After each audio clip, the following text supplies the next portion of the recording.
In Fort Collins, Colorado, Colorado State trying to pull off the upset and give Fresno State its first loss of the year.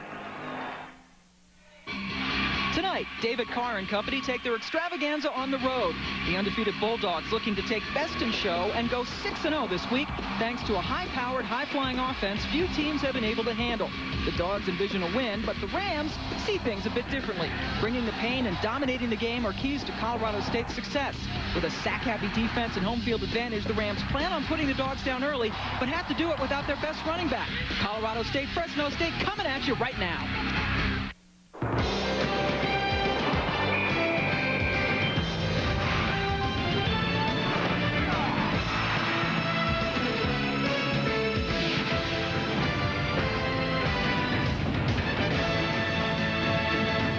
Got on the map with impressive early season wins over Colorado, Oregon State, and Wisconsin. Tonight, the Bulldogs face their last non-conference opponent of the season in the Rams of Colorado State here in Fort Collins, Colorado. Fresno State still unbeaten. Pam Ward here along with Dean Blevins. A lot of people know now about Fresno State and their high-powered offense, and their quarterback David Carr runs it. Well, David Carr is as fine a thrower of the football as I've seen in many, many years. You know, he may win the Heisman. He may be a first-team All-American. He may even be the first player picked in the NFL draft. None of that matters tonight. This guy knows how important this game is. Winning is all that's on David Carr's mind. And they talk about the great decisions that he makes. The guy who's trying to mess him up tonight is the defensive coordinator for the Rams, and Larry Carr. His team leads the Mountain West Conference, giving up under 19 points a game, in part because they're forcing turnovers like crazy. How about 9 of them in the last 2 games? Wins over Wyoming and Louisville. On the other side of the football for the Rams, an inexperienced quarterback in Bradley Van Pelt. Bradley Van Pelt gets his 3rd start tonight. He can't make mistakes. Turnovers will kill Colorado State. This is a club that has to generate some points, maybe in the kicking game, maybe with defense. Can't make mistakes on offense. They don't score very much anyway. That's right. They lost 7-2 to Louisville last week, only getting a safety. The 3rd member of our team is Heather Cox, and it's kind of windy down where she is on the field. Heather? Pam, the wind has been howling all day. In fact, they expect gusts of up to 65 miles per hour throughout the game tonight. Stadium officials say this is the windiest day in Hughes Stadium history. At 8:30 this morning, they were gusting up to 60 miles an hour. It continued throughout the day. All week, both coaches have emphasized the importance of special teams. That emphasis is highlighted in these conditions. Now, the key to the kicking game in the wind is to get off a solid attempt, get a spiral on punts, and end-over-end rotation on field goal attempts to cut through that wind. But any mistakes and mishits are drastically accentuated in these conditions. Field position becomes a key factor. Don't be surprised if we see a 20-yard punt sometime tonight into the wind. Back to you, Pam. All right, Heather, and both teams feature a couple of very good punters. We'll see how they hold up. 2 teams ahead of Fresno State in the rankings have already lost today. Will the Bulldogs take advantage? Cam the Ram wants to know. We'll be back with a kickoff.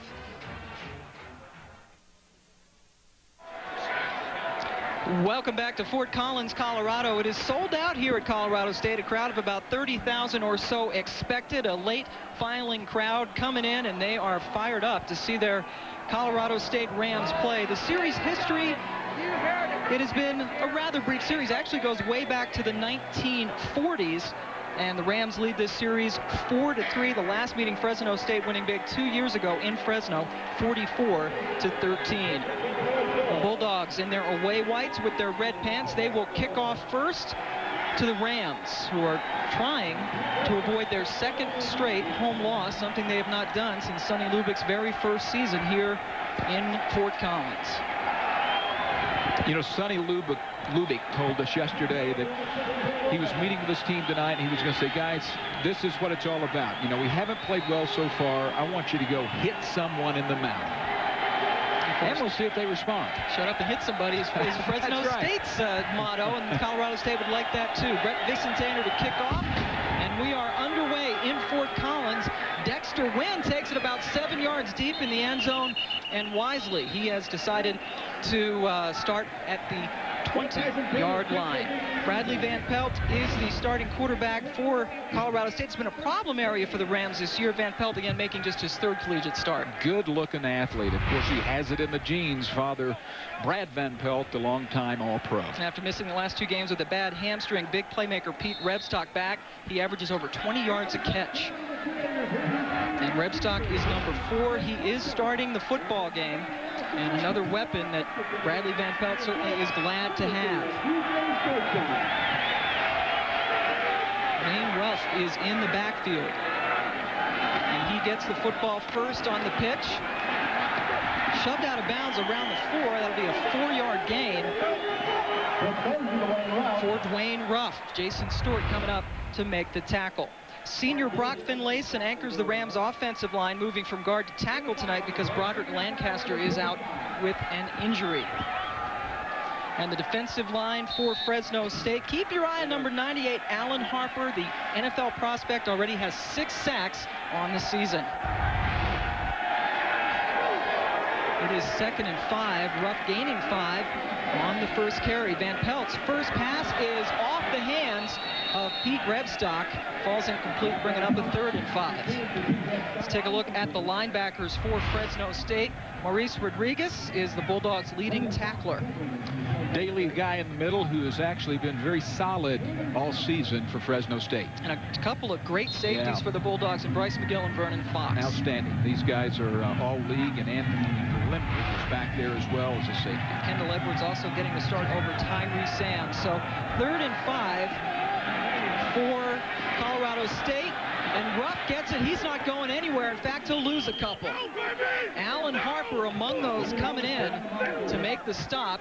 And Colorado State's first offensive series, not quite what they had in mind. Well, they had positive yardage on the first play, almost an interception on the second, came back and got a corner blitz out of Fresno State. And people who haven't seen Fresno State, you may have the perception that this is a club that, you know, relies on Carr, a West Coast throwing team, kind of soft, not much defense. Exactly the opposite. They like to run it. They are tough, and they don't run a West Coast offense. Joey Huber in for the punt. He's averaging just under 42 per punt, and Bernard Berrien is a heck of a punt returner. He wisely gets the fair catch, and Fresno State will take over on the 31. David Carr, number 8, the quarterback, Hadley's first recruit, has 3 300-yard passing games this season.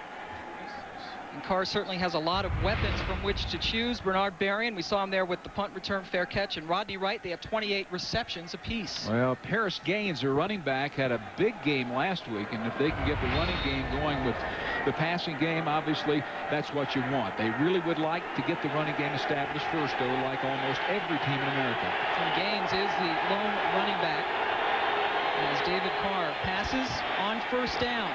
Looking to pass, terrific coverage. He's forced to hold on to it, and he'll lose a yard. I think that was a busted play. Nothing looked right about that play. Justin Gallimore among them coming up to make the stop. Let's take a look at the offensive line for Fresno State. Center Mike Stovall, the only senior on the O-line. Redshirt freshman Logan Mankins has given up only 1 sack all year. The man with the goatee there can really play. They like Mankins and Michael. And the Rams defensive line features 3 Californians, including redshirt freshman Patrick Goodpaster, who's playing with 2 bad ankles tonight. 2nd and 10, they called it a no gain, as a big gain for Gaines. He gets the first down and a whole lot more. Gallimore trying to chase him down, and finally Justin and Jason Gallimore, the twin brothers, get Gaines, but not before he gets all the way down to the 11-yard line. A 57-yard gain for Paris. Well, this was a quick hitter. He was through there before Colorado State knew what was happening. Great blocking, though, on the inside, and then a wonderful move there. The Gallimores guilty of a penalty here. Gallimore also pushed him out of bounds. Yeah, I thought that was a 57-yard run. He had a 58-yard touchdown run last game 2 weeks ago against Louisiana Tech. So it's 1st and 10 now from the 11.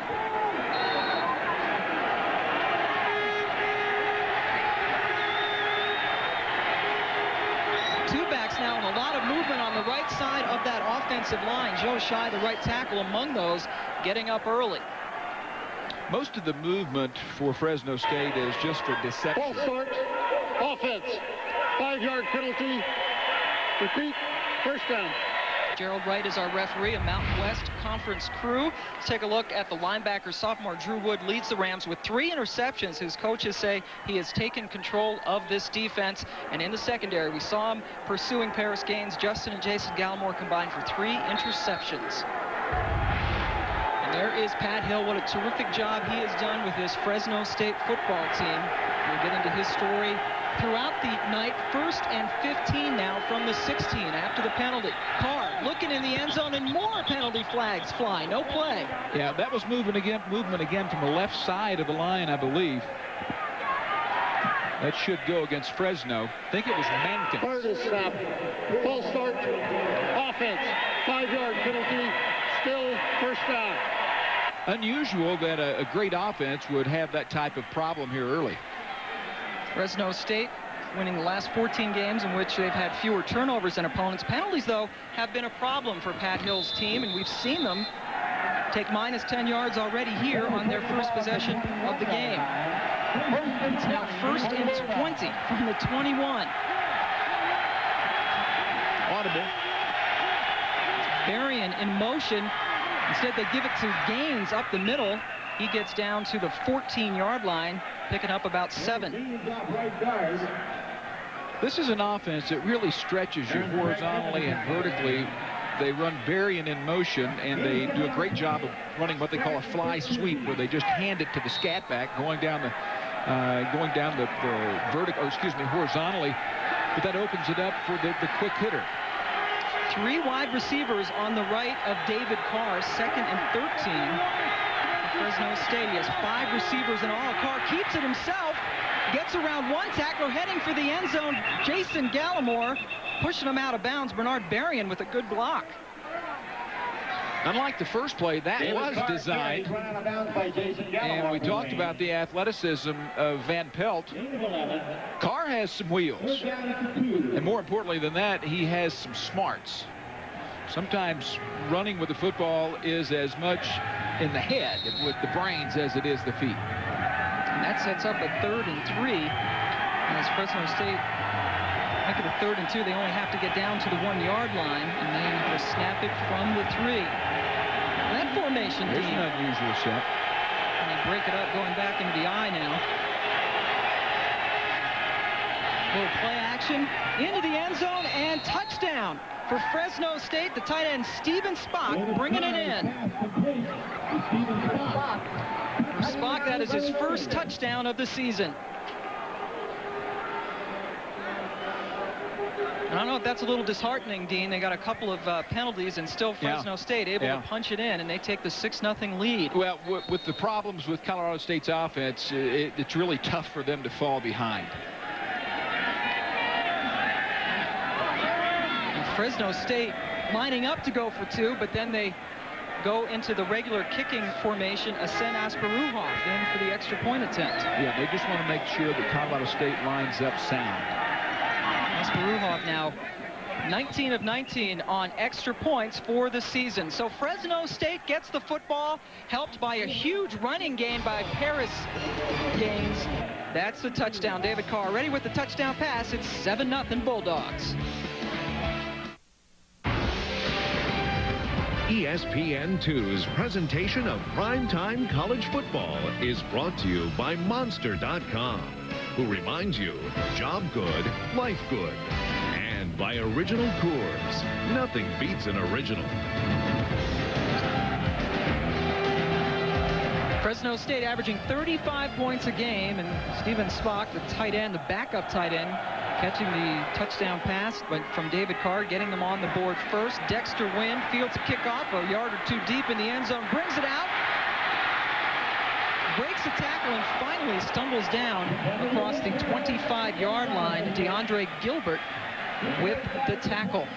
The touchdown, I'm going to show you why this works. We're going to freeze it in the middle of this play. The reason it works is the play action. Watch the guys in the middle. Stop it right there. These 3 guys right here are going to be totally lost on the play after the play action, and Carr finds him, zips it in. He has to do it sidearm to find the lane. That's what he's terrific at doing. Colorado State coming back with its second possession. They went 3 and out the first time out. 1st and 10 from the 26. Give it to Dwayne Rupp, and a little running back picks up about 5 as he is brought down just over the 30. Let's take it back to Bristol and an update with Reese Davis. Florida and Auburn Gators up by 3, having to punt, and this is the only time a long snapper gets mentioned when he rolls it back. Rob Roberts back there. Matt Leach can't handle it. The Tigers recover, and then when we change ends for the 4th quarter, Chris Butler, who left the team earlier this season, you think Chris is glad he's back on the field, scores a touchdown. Auburn with the upset brewing up 4. How about that? Auburn taking the lead against Florida. South Carolina and Washington have already lost today. Van Pelt, perhaps his strength. He shows it, runs for the first down as he gets it past the 40-yard line. Maurice Rodriguez with the stop. Terrific play by Van Pelt. And the reason it was is he didn't make a mistake. What he has done the first couple of games is force balls. Watch him down here at field level, where he had, this is his perspective, pressure coming from the outside by Burley. He doesn't find his guy. Rather than forcing it, he uses his wheels, and he has some wheels. Look, good-looking, strong athlete. It's a 9-yard gain. In fact, Van Pelt was asked to switch to running back earlier in the season, but declined to do that, and it was the next week when they decided to sit DJ Bush down and make him the starting quarterback. Duffy Doherty said one of the biggest mistakes he ever made was not letting Brad Van Pelt play quarterback. He was a stud linebacker, and he was an all-pro. It's interesting that switching positions is such an item. It was his father, Brad Van Pelt, was a terrific linebacker, wore number 10 for the New York Giants. Correct the time to 10:25. 10:25. So a little clock problem, and they get it corrected very quickly. 7-0, the Bulldogs on top of Colorado State.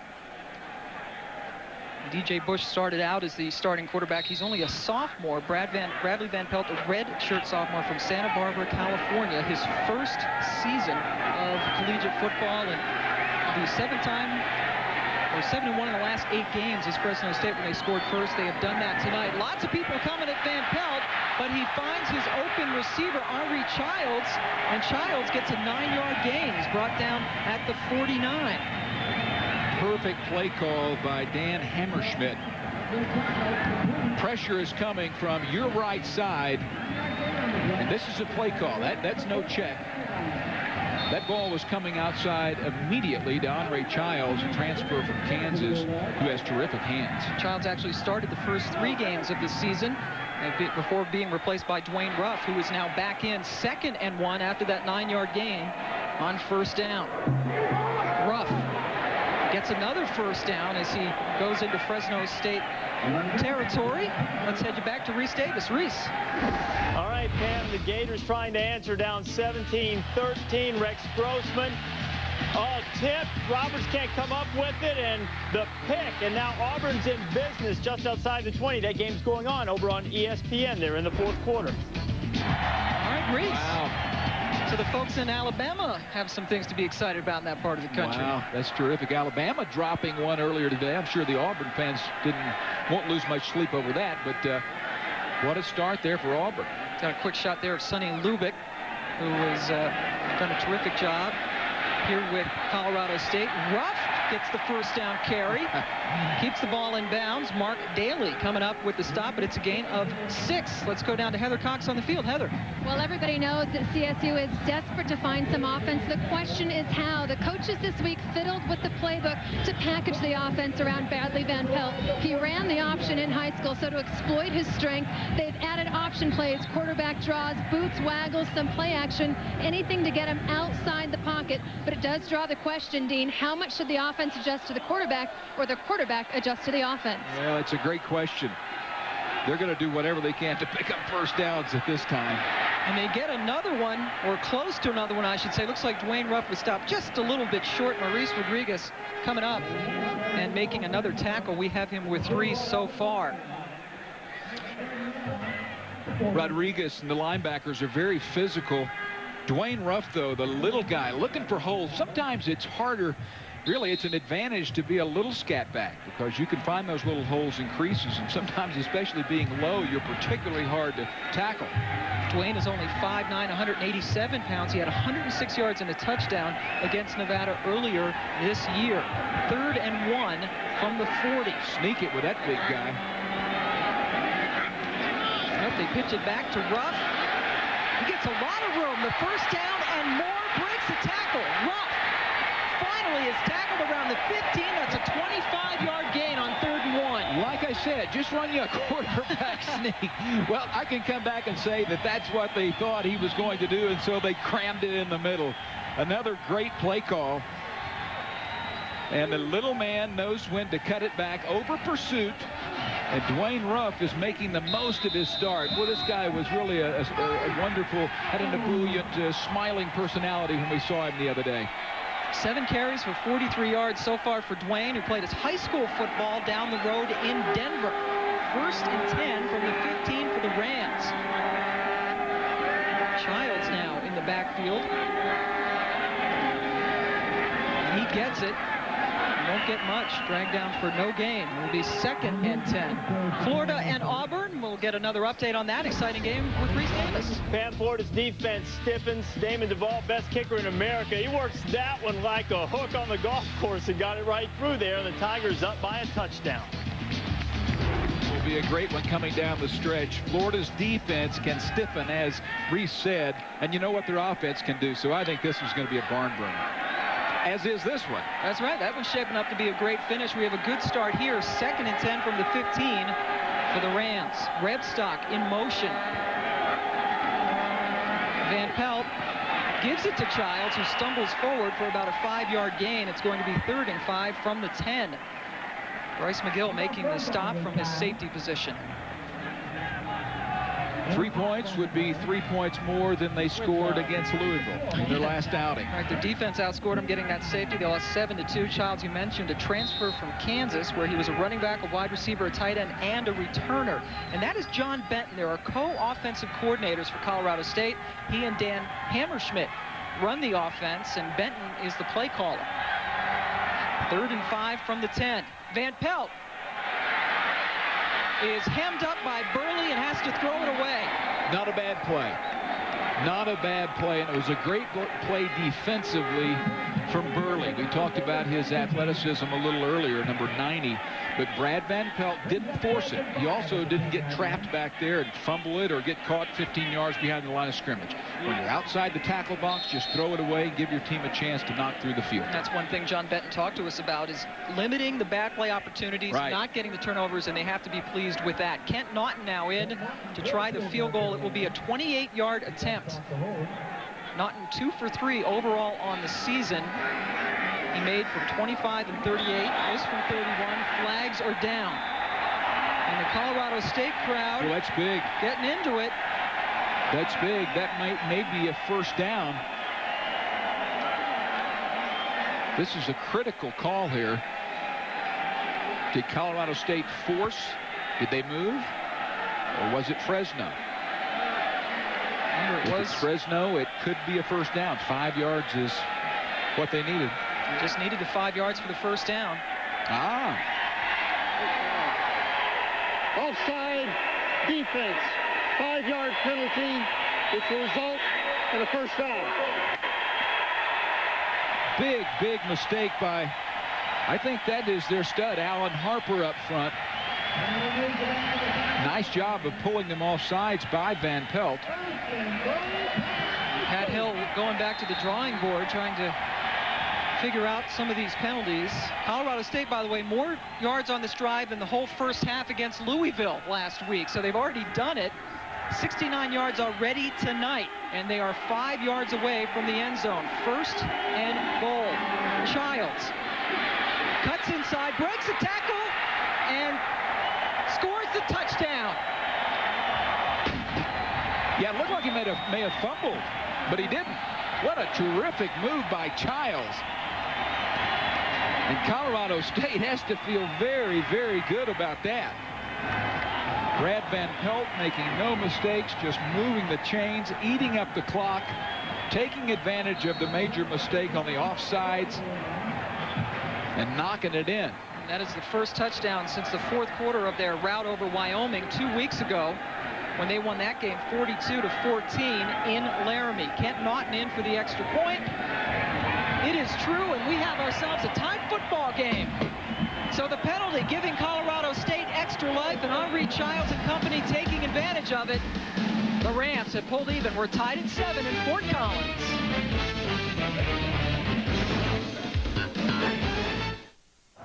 Henri Childs with a 5-yard run, capping a 74-yard drive for Colorado State. Toss sweep. McGill is the man in the middle, deep back there, and he has a chance for the tackle, but spin move, pirouette, and Childs wins that battle.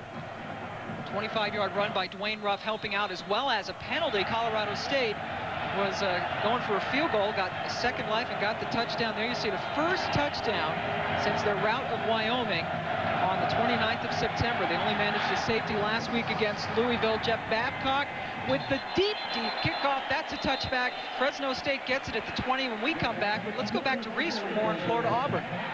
Were you guys saying something about Florida being able to strike quickly? After the kickoff, was Damon Duvall booted out of the end zone. Jabbar Gaffney drew double coverage and ran right by both of them. 80 yards to the house, but a little low rent move here. Just get in the end zone and act like you've been there before, Jabbar. We're tied at 20. Texas Tech giving Kansas State a tussle, 24-13. Wildcats haven't lost 3 in a row since 1992, but they're in danger now.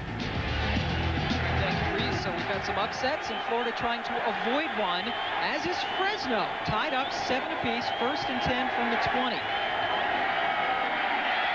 And going to the air right away is David Carr. That will be a first down to Charles Smith, the senior from Union City, California. It's an 11-yard gain. So in the top 10, at number 10, is Fresno State. The Bulldogs, 5-0. You see 2 teams ahead of them losing today. Washington getting overwhelmed by UCLA. South Carolina also losing. Florida tied up now in their game against Auburn. Miami was awesome. Oklahoma is winning, and Nebraska wins, but Florida has to win that game. There are too many good undefeated teams in the country right now. And Fresno State, obviously, one of them. First down, Carr outside to Rodney Wright, his favorite target, and Wright gets a 4-yard gain as he is stopped down by Dexter Wynn. Well, Dexter Wynn made a nice tackle. If he doesn't, Rodney Wright is gone. That's the dangerous thing about those little quick screens or those hitches out there. Watch Carr gets it out of his hands so quickly. You mentioned he really likes to go to Rodney Wright as well.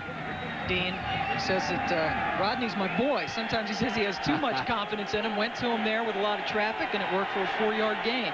Bringing up 2nd and 6 from the 30, and Carr's changing up again, Dean. See something he likes. He likes Berrien, who was covered nicely by Wynn, and Carr has to take it himself. Goes out of bounds at the 35. That's going to bring up about a 3rd and 5. Slips, gets back up. He moves well, though, Pam. I mean, if you haven't seen this guy again, he can do it all. I mean, he has an arm that can make all the throws. There's his early numbers. Not bad. His numbers on the year, terrific as well. But this is why the last numbers that came out from Mel Kiper, I believe, had him the number 4 player picked. But the coach says now he might be the number 1 player picked in the draft. So you're seeing a dandy. He certainly helped himself. It's 3rd and 5. And just over the 35-yard line. Fresno 40% converting 3rd downs on the season. Carr with time that time, and he goes and gets the completion. Could be holding, flag in the backfield. But we'll check the flag as Alec Greco, his tight end, made a 28-yard catch and run, but it's coming back. And the penalties continue to hurt the Bulldogs. Pat Hill is a disciplinarian, fundamentally solid. His team has a history of too many penalties.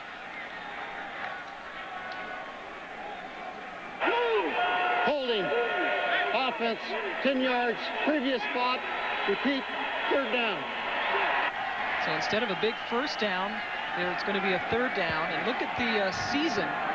Fresno State over 400 yards of penalties, and they have 25 yards tonight.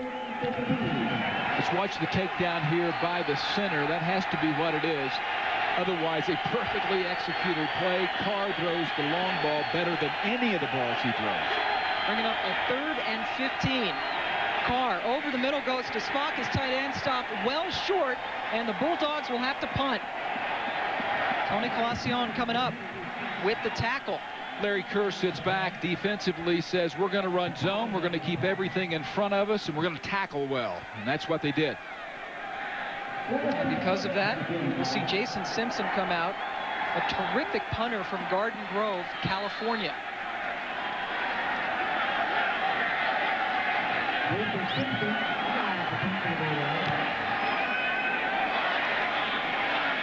Dexter Wynn backpedaling, picks it up at his 15, a huge seam up the middle. And Wynn is dragged down at the 45. A terrific return, Devon Banks with the tackle.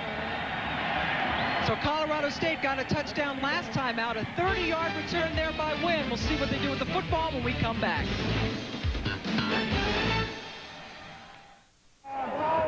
Dexter Wynn with his longest punt return of the season, a 30-yarder, giving Colorado State good field position on their 45.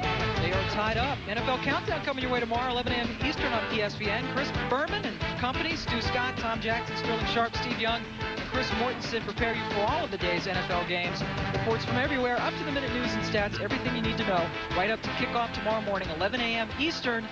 That would be 9 a.m. here in the Mountain time zone. Very nice. That was tough. Figure that out. Well, we're out west now. We can. We have to work on that math. -1 or -2. Yeah, it's tough no matter where I am. As Childs gets the first down carry and picks up about 9. 2nd and 1 coming up. Dexter Wynn doing it on the punt return, Dean. Let's take a look at this. The one thing you don't want to allow if you're a punt coverage team is this up the middle. You want a guy to go sideways. That's not what's going to happen here. John Baxter, the special teams coach for Fresno, cannot like this at all. Great return. Maybe out-kicked his coverage. 50 yards. The net ends up being 30. He is a terrific punter. Make that 20. Leading the whack. Yeah, 50. There's that math again going south on you as Van Pelt gets dragged down by the ankle. But not before he picks up another first down for the Rams. Jake Probst, the defensive end from Midway, Utah, making the tackle. Pat, what's surprising me is that they're not throwing the ball, yet they're having success running it. I really kind of thought that what would happen is Fresno would load that box and force Van Pelt to beat him with the pass. That's really not what has happened. And establishing the run was something that Bradley Van Pelt obviously wanted to do. We have not seen him even try to get the ball to Pete Rebstock. 1st and 10 from the Fresno State 44. Another run, this time to Childs. And he is stopped just short of the 40 by Maurice Rodriguez. Give him a 3-yard pickup.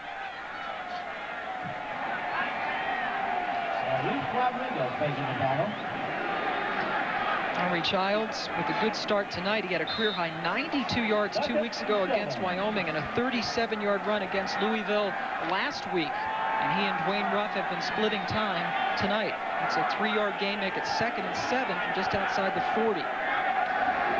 Pitch back to Childs. Nowhere to go, and he goes down. So you're going to lose a couple of yards. Grant Harrington coming up to make the stop. Fresno runs well. I mean, you hear that about a lot of teams around the country, but this one really does. Dan Brown has a defense that everyone there can run, including the down men, Alan Harper and Jason Stewart. There you see Harrington getting some playing time in for Stewart. But anytime on a pitch you can get the pitch man running down that stripe, you're doing okay. You don't want him down the hash. You want him down that stripe.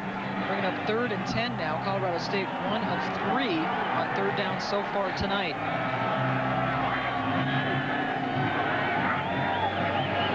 Van Pelt looking left, finding his receiver. That's Dallas Davis, but he will be short of the first down. Going to be about 6 yards short. Florida and Auburn, a barn burner down in Alabama. Here's reason. 3rd and goal, Pam. Daniel Cobb has scored a touchdown, called back for illegal procedure. 3rd and goal again. Cobb's got a chance. Alex Brown strips it. Cobb can't pick it up, and Todd Johnson has it. And the Gators get the ball back and dodge a bullet. Are you kidding me? Everything is happening in that ball game. Oh, Lord. Joey Huber in to punt it away for Colorado State. He had a 46-yarder earlier tonight. Huber, terrific hang time punter. He gets that one way up in the Colorado sky. Berrien gets it and then steps out of bounds. Fresno State will take over on the 14. Great kick. 27-yard kick, good placement. Heather Cox has some more stuff for us. Heather? I am joined by John Elway. And John, obviously the first question in my mind, is this unfamiliar territory on the sideline, or have you gotten used to it yet? It's unfamiliar when I'm just standing here watching. There's no question about that. I kind of wish watching these guys play. I wish I had a younger body, could be out there with them. Now tell us a little bit about your relationship with the Lubick family. I hear it dates all the way back to babysitting days. Yeah, it really does. And Sonny, you know, I'm a big fan of Sonny's, and I coach with my father at San Jose and Stanford, so I hope he can pull this one out tonight. Now tell me a little bit, this is your first time that you've watched David Carr in person. What do you think so far? I tell you what, he looks great. I'm really, you know, he's a great college player, and he'll be a great pro player, and I'm looking forward to following him. All right, John, we'll let you enjoy the rest of the game. Enjoy retirement as well. All right, thank you, Heather. John Elway coming up the road to look at a pretty good quarterback in David Carr. But Carr and his team in a big dogfight tonight. Colorado State playing well. After 1 quarter of play, 10th-ranked Bulldogs tied up with Colorado State. There's a lot to cheer about here in Fort Collins. Colorado State has had the ball for about 10.5 minutes. Fresno about 4.5 minutes, tied up at 7 apiece after 1 quarter of play. We take you back to the game track, and it was a terrific first drive. David Carr, perfect so far, including a touchdown to his tight end, Steven Spock.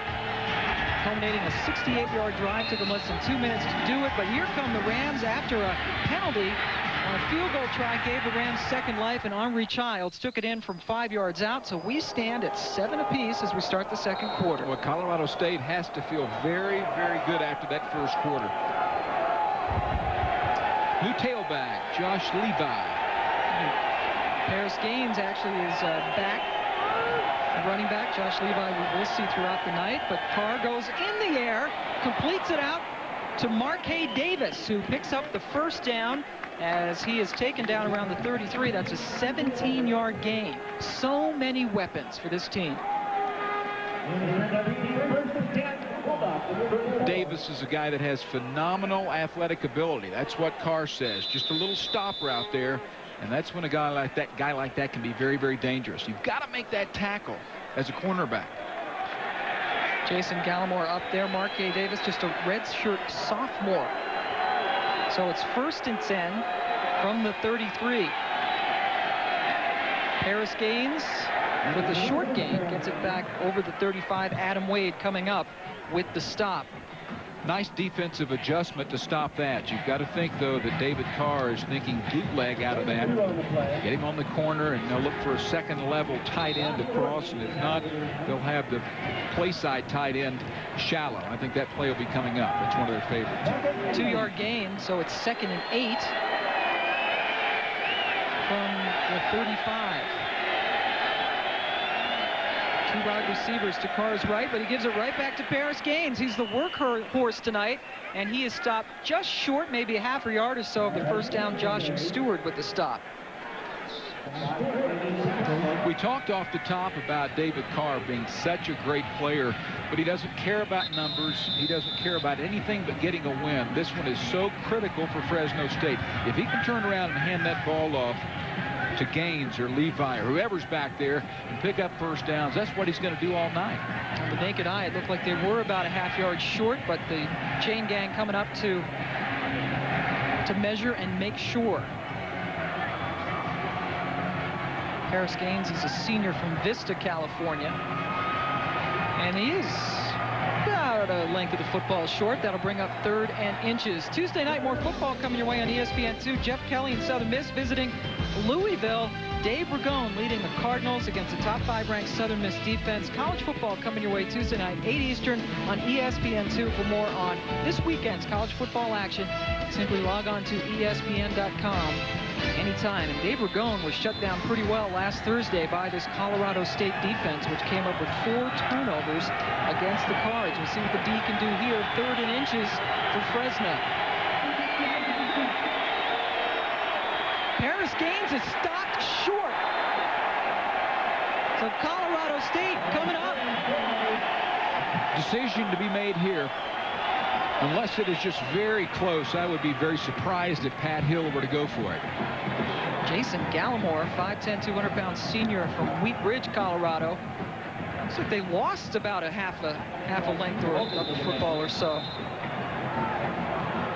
Big decision, though.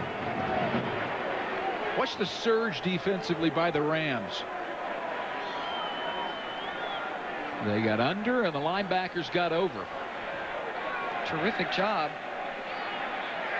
by that defense. And now the chain gang coming out again for the measurement to make it official. Well, Pat Hill has a decision. I think he'll punt that. Well, they did lose about a length of the football, so it's 4th and still short of a yard. And the offense is coming off the field. Here comes the punt team, Jason Simpson and company. So a terrific defensive series for Larry Kerr's Rams. Jason Simpson leading the WAC, 3rd in the NCAA coming into this game, averaging 47 yards a punt. He's up that with 50 on his first punt of the night. And this one, it's returnable. Dexter Wynn gets it at the 5. Gets a good block downfield to get free, and he is knocked down just over the 30. He's out kicking his coverage. Todd Garcia. 21 net. Yep, Todd Garcia with the stop. Dexter Wynn has a couple of good returns. Colorado State has the ball when we come back. ESPN2's presentation of primetime college football is brought to you by Honda. A winning lineup of cars, sports utility vehicles, and minivans. And by the first 1-calorie cola that tastes more like a regular. Pepsi One. This one's just right. Larry Kerr, the defensive coordinator, talking to his linebackers about angles, saying, guys, you're doing a good job, but you've got to tackle at the right angle. Otherwise, the guy will squirt through for big yardage. Kerr in his 9th year as the defensive coordinator under Sonny Lubick. Dwayne Ruff with the first down pitch, and he gets up close to another first down. Florida Auburn, last time we checked. Florida dodged a bullet. We'll see what's going on now with Reese Davis. Okay, Auburn fumbled it away, Pam. Rex Grossman trying to move his team. Buying a little time. He's got a man wide open down the field, but he can't quite get it to him. And Carlos Dansby picks it off, and Auburn's on the move. They're in Damon Duvall's field goal range right now at about the 35, about 48 to go. Auburn making the plays there. You'd think that Spurrier and Grossman would be the 2 guys that you'd want to catch up or take the lead, but Auburn making the plays. And so is Colorado State. Dwayne Ruff, little Dwayne. You can see how small he is there against Joel Dreesen, the tight end H-back, and some of the big guys up front. Ruff gets another first down, 54 yards on 9 carries. A little big man. You know he's standing proud, though. Delightful guy. We did talk to him the other day. Played high school at Mullen High down in Denver. Tore his ACL in the senior year. Said a lot of people dropped off of him. Colorado State stayed with him, and he's become a good pickup for them. It's 1st and 10 now from the 41. Van Pelt looking to pass, and he finds his man. It'll be short of the first down. Alex Ochoa, the tight end, Jose Ochoa with the catch. Ochoa plays baseball. He's not here tonight. Well, there's some baseball going on. Van Pelt, though, is continuing to do what he's coached to do. No mistakes, no mistakes. Don't throw it to the guys in the white. Don't eject out of the pocket too early. Nice job. Not a first down, as you said, but a pickup. Keep the ball. 7-yard pickup, Dean, so it's 2nd and 3. Van Pelt coming in with 5 interceptions and 4 touchdown passes on the season. Hands it off to Ruff, and he is roughed up, and he is dropped immediately. Nick Burley, a junior from East Palo Alto, with the stop.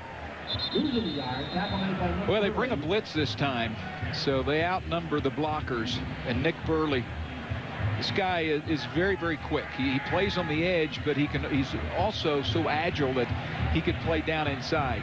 He is a guy that's 6'4", 250, but he moves like a running back. Really impressed with this guy. And we talk about how well he runs to the ball. Dan Brown, the defensive coordinator, says he searches out the football. Yeah. We saw it on that play. 3rd and 4 coming up for Colorado State. 47. 3rd downs are on the quarterback. The quarterback has to make plays on 3rd downs. So far, Van Pelt and company just 1 for 4 on 3rd down this evening. Blitz from the top, maybe. Yep. Gets it off in time. All alone is Joel Dreesen.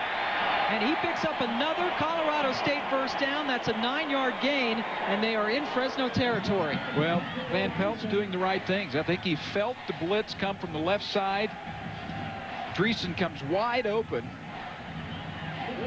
Perfect play. It's on the quarterback. Make the right decision. Easy throw there if you make the right decision. 1st and 10 from the Fresno 42. Dreesen now has 8 catches in his last 2 games plus. Pitch back to Ruff.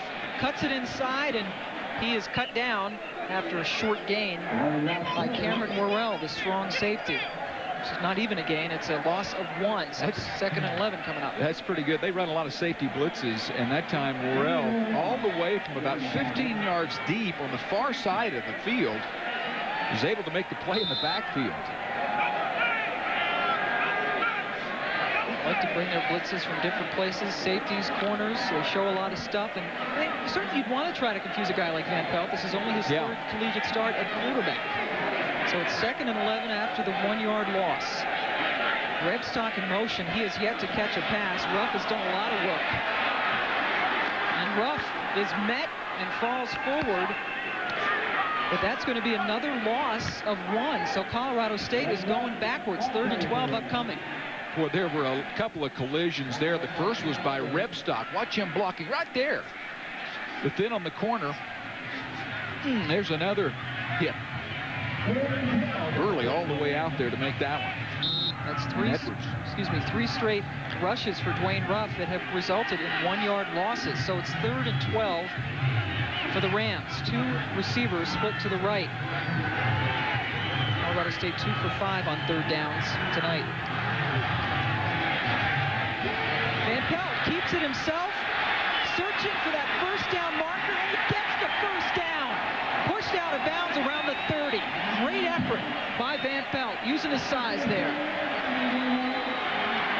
Van Pelt listed as 6'3", 217 pounds. A flag is down, and it looks like it's coming back, Dean. Well, it's a tough penalty for Colorado State after converting a 3rd and long. Illegal formation, offense, 5-yard penalty. Repeat, 3rd down. That one hurts Sonny Lubick on the sideline, animated about that. Bradley Van Pelt coming into this game over 100-yard rushing on the season, averaging about 3.5 yards a carry. And that's impressive, of course, because sacks count against you in rushing in college football.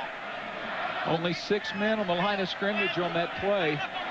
You know, I mean, that's just a matter of, that's a mental bust. All you have to do is move up a yard. That play works. It doesn't affect the play by you being back a yard. Perfect play call, a great run by Van Pelt. But it all comes back, and Fresno see if they can take advantage of the break. They can pin their ears back now on 3rd and 19 from the Fresno 49. And a timeout is taken by the Bulldogs. They'll talk about their defensive strategy. We'll be back 3rd and very long for the Rams.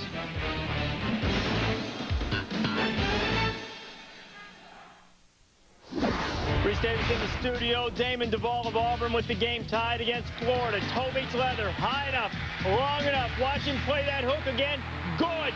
And for the 3rd straight week, Duvall with a clutch field goal to put his team ahead. If Auburn can hang on, it will be the 3rd straight week that Duvall has won the game. 23-24. Ticks to go in Jordan-Hare. That is as clutch as it gets for Tommy Tuberville's team, and all they got to do is hold on for 4 more seconds. Where's the tight end? 1, 2, 3, 4, 5, 6. Where's this guy? He's on the sideline. You've got to have 7 lined up. Whoa, what a mistake. And that mistake now makes it 3rd and 18. Van Pelt had picked up the 1st down, called back because of the illegal formation penalty. Looking downfield, going long, and that is incomplete as he was looking for Eric Hill, the sophomore from Denver. We had him. He had too much air under the ball. Great call, though, because even if that ball is intercepted, if you tackle the man who intercepts it, it is as good, if not better, than a punt. So that 8-play drive goes by the wayside, and here comes the punt from Joey Huber. Bernard Berrien is back. Very dangerous returner, as well as a terrific wide receiver for Fresno State. Huber, this is his 3rd punt already. Hangs it up nicely. Berrien lets it go over his head, and it Bad kick. It's about 8 yards deep, and too deep in that case. Absolutely, that's a touchback, a 49-yard punt, but it comes back to the 20. That's where David Carr and the Bulldogs will take over when we come back, still tied up.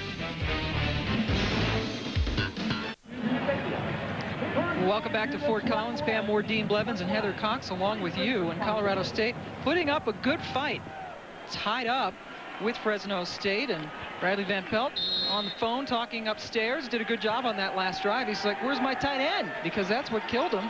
Interesting guy. He's like a type A personality, but he's a surfer dude. You know, he comes on a skateboard to practice, and Sonny Lubick says, that's all right. That's all right. If he throws touchdown passes. And so he's very serious, though, once he hits the football field. Just wants to win. 1st and 10 from the 20. Carr has his tight end wide open. That's Alec Greco, and Greco gets a 13-yard gain, another first down for Fresno State. Let's get another update now from Reese Davis. Last chance for the Gators against Auburn. 4 ticks to go. Rex Grossman buying some time. Turns out Florida's in an illegal formation, but this is well worth the watch. What are you doing, Rex? Crossing the line of scrimmage. Go! Now you got to get rid of it. Yeah, look for Max Starks, the big tackle. You can be a hero, Max. Tuck it away. Run, big fella. Ball game, Auburn wins 23-20. Boy, thanks, Reese. You don't often see about a 5-minute 40, which is what happened there. Congratulations to Auburn as David Carr keeps it and gets a 9-yard gain. Boy, the top 10, talk about some turbulence. We have seen that today. 3 teams in the top 10 have fallen, including Florida losing for the first time. Well, they all win, but Washington, South Carolina, and Florida. Washington was really hammered today by a great UCLA club. And South Carolina fell to Arkansas 10-7. So Fresno State with a golden opportunity now, maybe to move up. Yeah. And well, they're thinking BCS. You know, win. This is a critical game for them. I think it's the toughest game from here on out, and they know that. 2nd and 1 from their own 41. Paris Gaines, the lone running back. Gets it. Well, lots of pad popping, that is, but it should be enough for the first down. Drew Wood coming up with the stop. Earlier, actually yesterday, there were some inductions in the Colorado Hall of Fame. Heather Cox now has an update down on the field.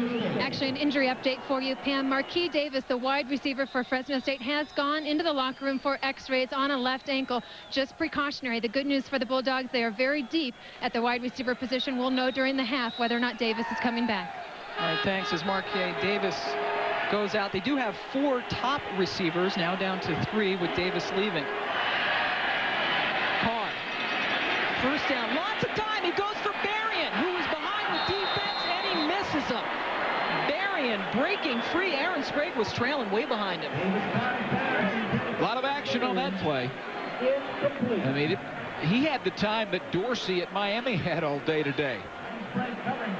He's a great long ball thrower, and after holding on to it for 5 or 6 seconds, he barely misses Berrien. I mean by inches. Wide open.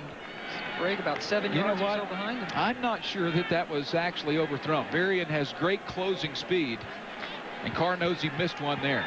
One that got away. That is the first incompletion for Carr tonight. 6 of 7, 56 yards and a touchdown.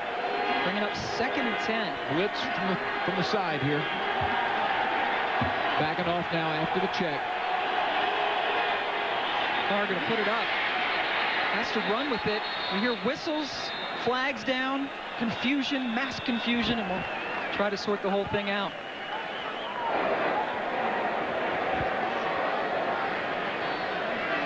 Flag was thrown on the 42-yard line of Colorado State. Delay. Offense. Ball was not stopped. Well, another unforced error. And Fresno needs to make some plays. They need to get some momentum. The penalties continuing to come at key times. 5 now for 30 against Pat Hill's club, and Colorado State's penalty was also key. It negated a first down run by Van Pelt. Well, Colorado State has dominated possession time, so Fresno needs to score points here. 2nd and 15. for the Bulldogs. Gaines goes around the right side. Eludes one tackle, but is brought down by Drew Wood, among others. Picks up 9 yards. I like this Gaines. I mean, I really do. The Louisiana Tech game, he was just terrific, mostly through the middle, but he shows that he can get outside a little bit. Levi really is the slasher, but this is a guy that he's lost some weight. 230 is what he was. He's down to about 218 now. Only had 375 yards rushing all of last year as he came off an ACL tear in the Las Vegas Bowl. He had 203 yards and 3 touchdowns 2 weeks ago against Louisiana Tech. 3rd and 6. And Carr backs away. And we'll have a discussion with the official. You know, he may be complaining about Colorado State's players trying to get them to jump off sides. You can't make noises to try to make the offense jump. You can't sound like a quarterback. Good crowd here in Fort Collins. Sold out. First game that's been sold out since they played Wyoming late last season, and the crowd gets going again. 3rd and 6. They're a middle screen team. I wouldn't be surprised to see that here. 3 receivers to Carr's left. That's right where there. he looks, and he finds Charles Smith. Smith short of the first down. Another tough call here for head coach Hill, but that was a middle screen. It's exactly what it was. Watch the lineman open up here. Smith comes over the middle and tries to cut it up. The offensive line most of the time will fire off and get downfield, but the Rams are ready for that. Carr has his men ready for 2 or 3 specific plays in situations like that. The middle screen is the one that they are most aware of. 4th and less than a yard, and they are going for it. Fresno 1 for 2 on 4th down so far this season. Forget about it. They have changed their mind, and Jason Simpson, the punter, comes on. Fake. Fake. You know what? They don't have a fake. I asked them yesterday if they had a fake punt. John Baxter, the special teams coach, interesting guy. Had a nice chat with him last night. Simpson going for the old coffin corner. Wynn watches it, and it just gets into the end zone. Boy, he missed by a whisker. 49-yard punt. Colorado State will take over from the 20. Another NFL game coming your way tomorrow night on ESPN. It's Oakland and Indianapolis. Jerry Rice taking his skills across the bay, where the Raiders more than just a passing fancy. The Colts countering with the league's highest scoring offense and the incomparable Peyton Manning. A meeting of offensive minds. It's the Colts and the Raiders tomorrow night, 8:28 Eastern time. Be there promptly for the Raiders and the Colts. Peyton Manning, how about Eli Manning today for Mississippi? Ole Miss comes back and beats Dennis Franchioni's Crimson Tide on the last drive, a la Peyton. Mannings all can play some football. And you see it has been Sweet Home Colorado for Colorado State the last 11 home games. They've only lost twice. They lost earlier this year to San Diego State. Van Pelt gets the completion to Pete Rebstock. Rebstock's first catch of the night, and he picks up 5. It'll be second and 5 from the 25. And Rebstock, boy, what a weapon he has been. They've really missed him the last couple of games. He's been out with the hurt hamstring, averaging 20 yards a catch. Also has been a terrific return man in his career. Well, he's just the best wide receiver in this conference. Just great ball skills. Fresno needs a 3 and out here. And they have a good chance now because that's procedure against the guys in the green. So they're back to 2nd and 10. Look like Eric Pears, the left tackle. False start. Offense, 5-yard penalty. Still 2nd down. This is a defense that's tired. Pam, they've been on the field a long time. 2nd and 9 coming up after that penalty. And the Fresno State Bulldogs not used to being out there. This really is a terrific defense. You hear a lot about the offense, and this defense, this is a defense that has wreaked havoc. 23 sacks from the defensive line alone, and that leads the WAC in that department. Pelt, boy, he is a tough guy. Scoots up for the first down and more. Takes a whole bevy of guys to get him down around the 40, a 19-yard gain. Again, a great play call. You haven't seen the option all night. You go to the near side. Most of the time you think far side. Defense slides down the line of scrimmage. Pitch man is not there, and so you get the guy carrying the ball you want. Van Pelt, you know, they want him on the corner. They want him on the perimeter in different situations. That's a great way to get him on the perimeter. And you could see there why some of the coaching staff thought he'd make a pretty good running back. Yeah. And remember, this is a Colorado State team that's depleted at running back. Cecil Sapp was supposed to be their star. He has a heel injury, actually had a benign tumor removed, so he's out for the season. Didn't Michigan State want him to be a running back? They did not want him to be a quarterback, and that's why he transferred, absolutely. Van Pelt, after the first down run, looking for his tight end, Joel Dreesen, and that is incomplete. So still trying to get the touch and getting things down in the passing game for Van Pelt. Bradley 5 of 9 for 35 yards, doing some good things on the ground. His mother actually has made the trip. She is here tonight from Santa Barbara. His dad, his parents are divorced, been divorced for a long time. He is in Michigan where he's a teacher, and he did not make this trip this evening, but Bradley happy that his mom could come and see him play.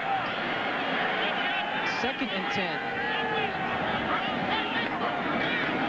10. Gives it to Childs. Childs will pick up a couple. So 3rd and long upcoming. Luis Rodriguez with the stop. Pam, big play here for Fresno. I mean, they make a stop. They have a chance, 4 minutes to go, that they would get it about with 3:40 to go if they make a stop here. Certainly plenty of time for David Carr to get his team down the field and in the end zone for a field goal. But Colorado State has dominated the clock and really contained Fresno State's offense. 3rd and 8, and they're going to go back to Childs, and he has stood up short of the first down, but another flag is down on the field. Childs carries for Colorado State. This Mountain West officiating crew has been busy. We got a hold against Colorado State. They didn't have the first down anyway. You turn it down and you let them punt and take the ball with, like I said, probably 3:45 to go here in the first half. Holding offense. Decline. 4th down.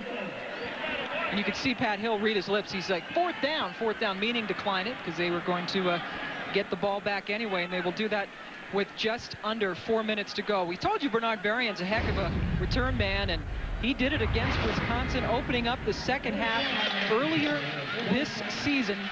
How about Fresno outscoring Wisconsin 22-0 in the second half, winning at Camp Randall? A terrific victory for them, and Bernard got him going with that kickoff return. And Berrien is back for Joey Huber's punt.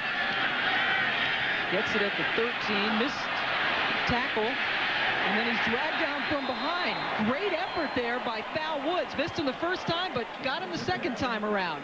We'll see what David Carr can do. He's got a long way to go. His team is tied up at 7 with Colorado State. Welcome back to Fort Collins, Colorado. That guy stole Dean's hat. He's got a lot to be happy about. Colorado State winning, and it's been a struggle on the road for Fresno State this year. You see they're scoring 15 points more a game at home than they are on the road. And actually, they've done better at home. They're only 10 and 17 on the road overall under Pat Hill since he took over. 1st and 10, Carr whips it out, finds his receiver, and that is Charles Smith, who gets it up around the first down marker. Tony Colacion coming up with the stop.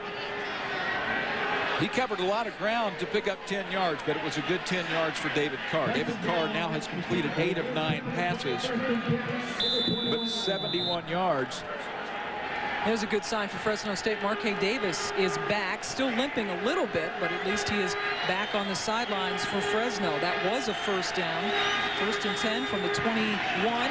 That ball is incomplete, tipped around. Dexter Wynn was all over the place. Brian Kenny has an update for us now in the studio. Pam, coming up at the half, we've got highlights. The mighty Gators have fallen. We'll have highlights as well as Hurricanes impressive, of course, winning at Florida State, and Deshaun Foster over 300 yards in a big Pac-10 game. That's all coming up. We'll have highlights at the half. Pam? Thanks, Brian. We look forward to that. And boy, Foster, what a game. An impressive win for the Bruins. Carr on second down, a little bit of a lane. Takes it and steps out of bounds close to the first down marker. We might get a late hit. Yep, tack on some more yards. There is Nice a flag play. down, yes, on the play. Yeah, can't make those mistakes. I mean, I don't know what's so hard about that. I watch games today, and you see several of those penalties. I know the defensive mentality, Pam, is to attack. And it was not a late hit. How about a hold? Looks like Bernard Berrien was over there and had a hand on Justin Gallimore, and he actually threw Gallimore out of bounds. So it was extra rough stuff and really a bad penalty. Holding, offense, 10 yards, the end of the run. Repeat, second down. Well, that's tough after a long game. Right. I don't really understand that call. Very unusual. Yeah. From our vantage point, it looked like a late hit by It did. Rams, And, but it you was assume not. that, obviously, when a guy goes out of bounds and you see some contact on the sidelines, especially on a quarterback. And Pat Hill doesn't understand the call either. Right.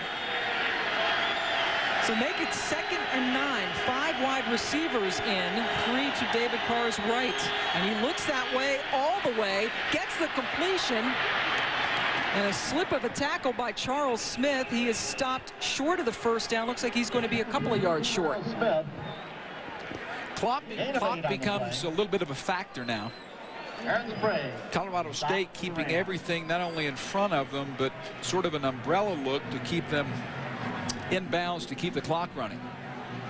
I think the balls that are going to be open are going to be the balls in the middle.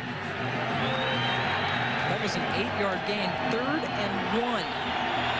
3rd and a long one for Fresno State. Carr looking all the way. It's incomplete as he goes for Rodney Wright.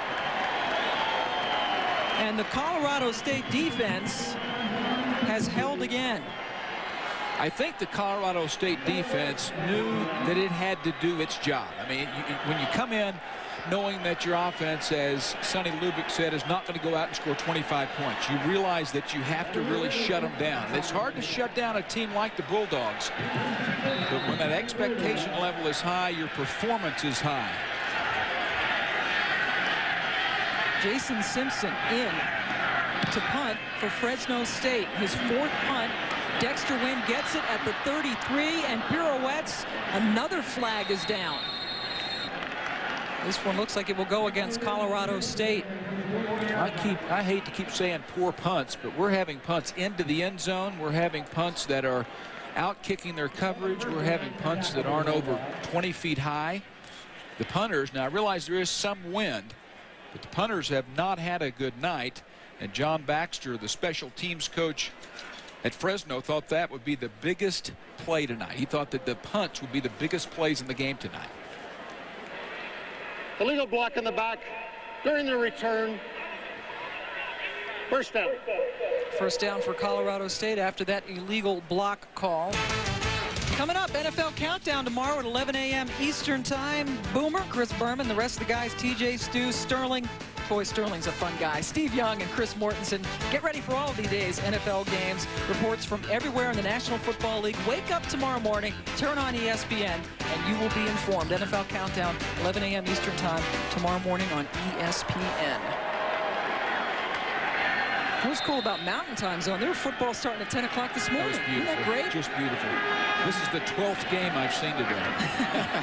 2 minutes and change to go. Dwayne Rupp breaks a tackle and gets a first down for the Rams. Levon Banks finally tackles him.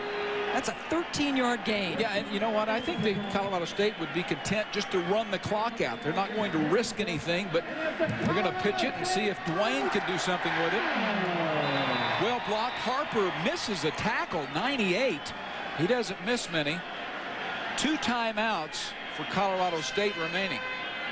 First down from their own 40. Get it right back to Ruff. And he gets about 8 more. Another penalty flag, however, is down. We talked to Dwayne Ruff the other day. It's a motion penalty that will come back against Colorado State. And he said with the offense, he felt they were just pressing too much. He said we just need to relax. We need to just go out there. And they're still trying to gain confidence, obviously, in Van Pelt. They're sort of feeling each other out. Right. Illegal shift, offense, 5 yards, previous spot, repeat, first down. Had a lot of illegal shifts and not getting 7 men on the line of scrimmage. 10 guys out there, not getting your tight end out. Little weird stuff. Stuff you probably wouldn't expect this late in a season. Yeah. Gerald Wright again, the referee of this Mountain West Conference crew. So with the penalty, it's 1st and 15 from the 35. Dwayne Ruff, the lone running back.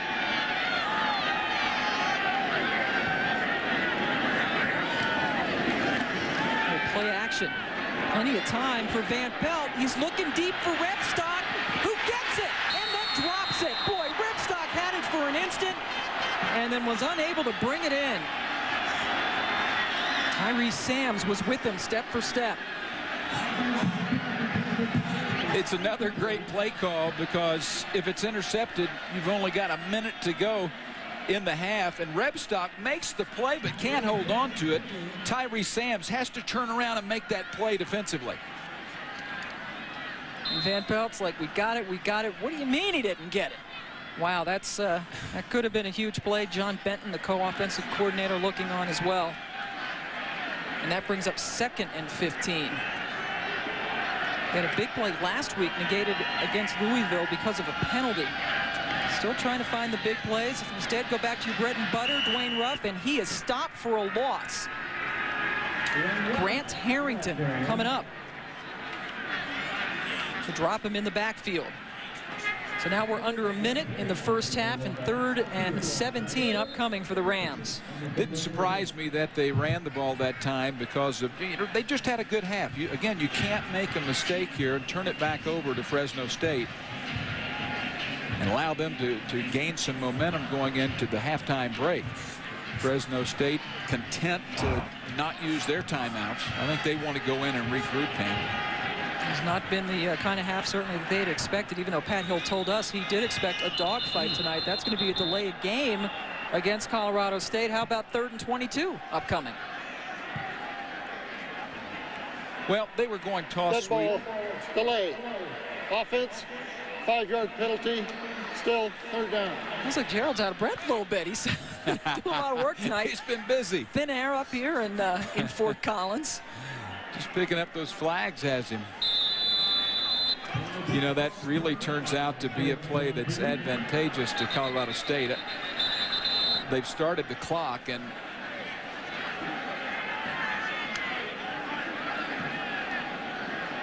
I don't think they can start that clock.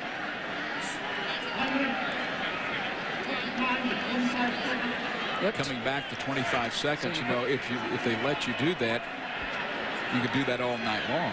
So put 8 seconds back on the clock. 3rd and 22. You think you just go conservative and give it to Ruff again? Sure. You know, start to say Florida State. This is sort of the new FSU, by the way, with Florida State losing a couple. Yeah. But Fresno has shown that it's not going to call timeout, so might as well hand it off and go to the locker. Van Pelt not even going to do that, hanging on, and he'll pick up a couple. They may want to have a chance to block the kick, though. Yeah, that's what they're going to do. Good call.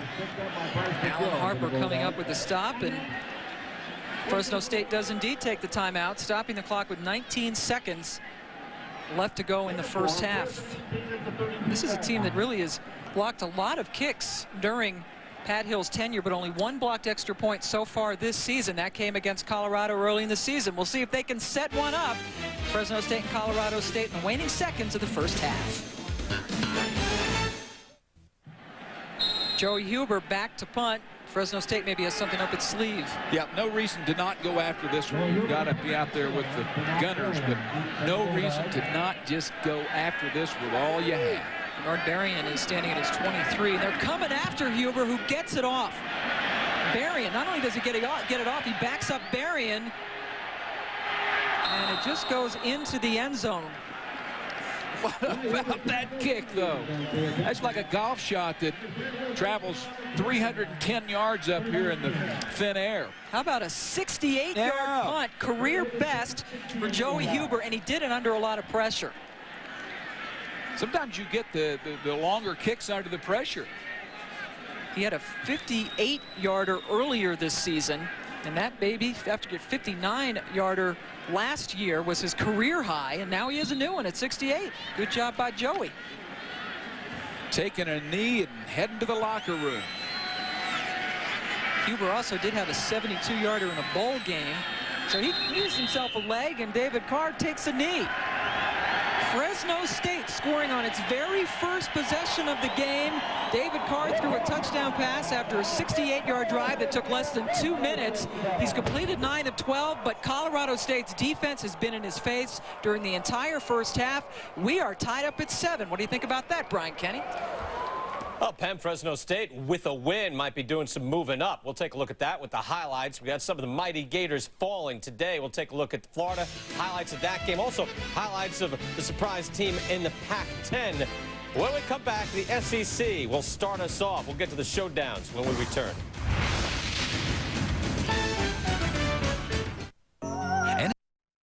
Let's take a look at the ESPN2 game track to see exactly how we got here. It was a terrific start for Fresno State, scoring on their very first drive. David Carr is 9 of 12, 79 yards. He does have a 3-yard touchdown pass to his tight end, Steven Spock. Bradley Van Pelt only put the ball up 10 times, but he has 4 carries for 33 yards. Dwayne Rupp doing a lot of work. As you see, the total offense is very close for Colorado State. The little guy doing it. Henry Childs has a 5-yard touchdown run. That is the score for the Rams, who have evened up this game at 7 apiece as we get set for the second half in Fort Collins. I felt if Colorado State could have 60 plays, that they would have a good chance in this game, because 70 is the average. That they needed 60 plays. Well, they have 36 already. They're on pace for 72, and Fresno's on pace for only 52. How about that? That ball was kicked out of the end zone. So touchback. Fresno State will get the ball first here in the second half, but we'll have to do it from the 20. Let's go down to the third member of our team, Heather Cox. Well, no surprise, Sonny Lubick, big smile on his face heading into the halftime locker room. He would like to see a big offensive play. Look for that home run play in the beginning of the second half for Fresno State. Very frustrated with penalties, also with the lack of defending the running game. Nobody would have guessed the Rams would have outrun the Bulldogs. That's right. A lot of that Childs and Ruff, and not getting anything there as Drew Wood came up and put a hurting on Paris Gaines. Well, what happened in that first half was that Fresno started running the ball. I mean, Paris Gaines had 85 yards in the first half. He averaged 11 yards. Had an injury, I believe. We do have a Colorado State man down on the field. There's no gain, by the way, for Paris Gaines. 2nd and 10 coming up.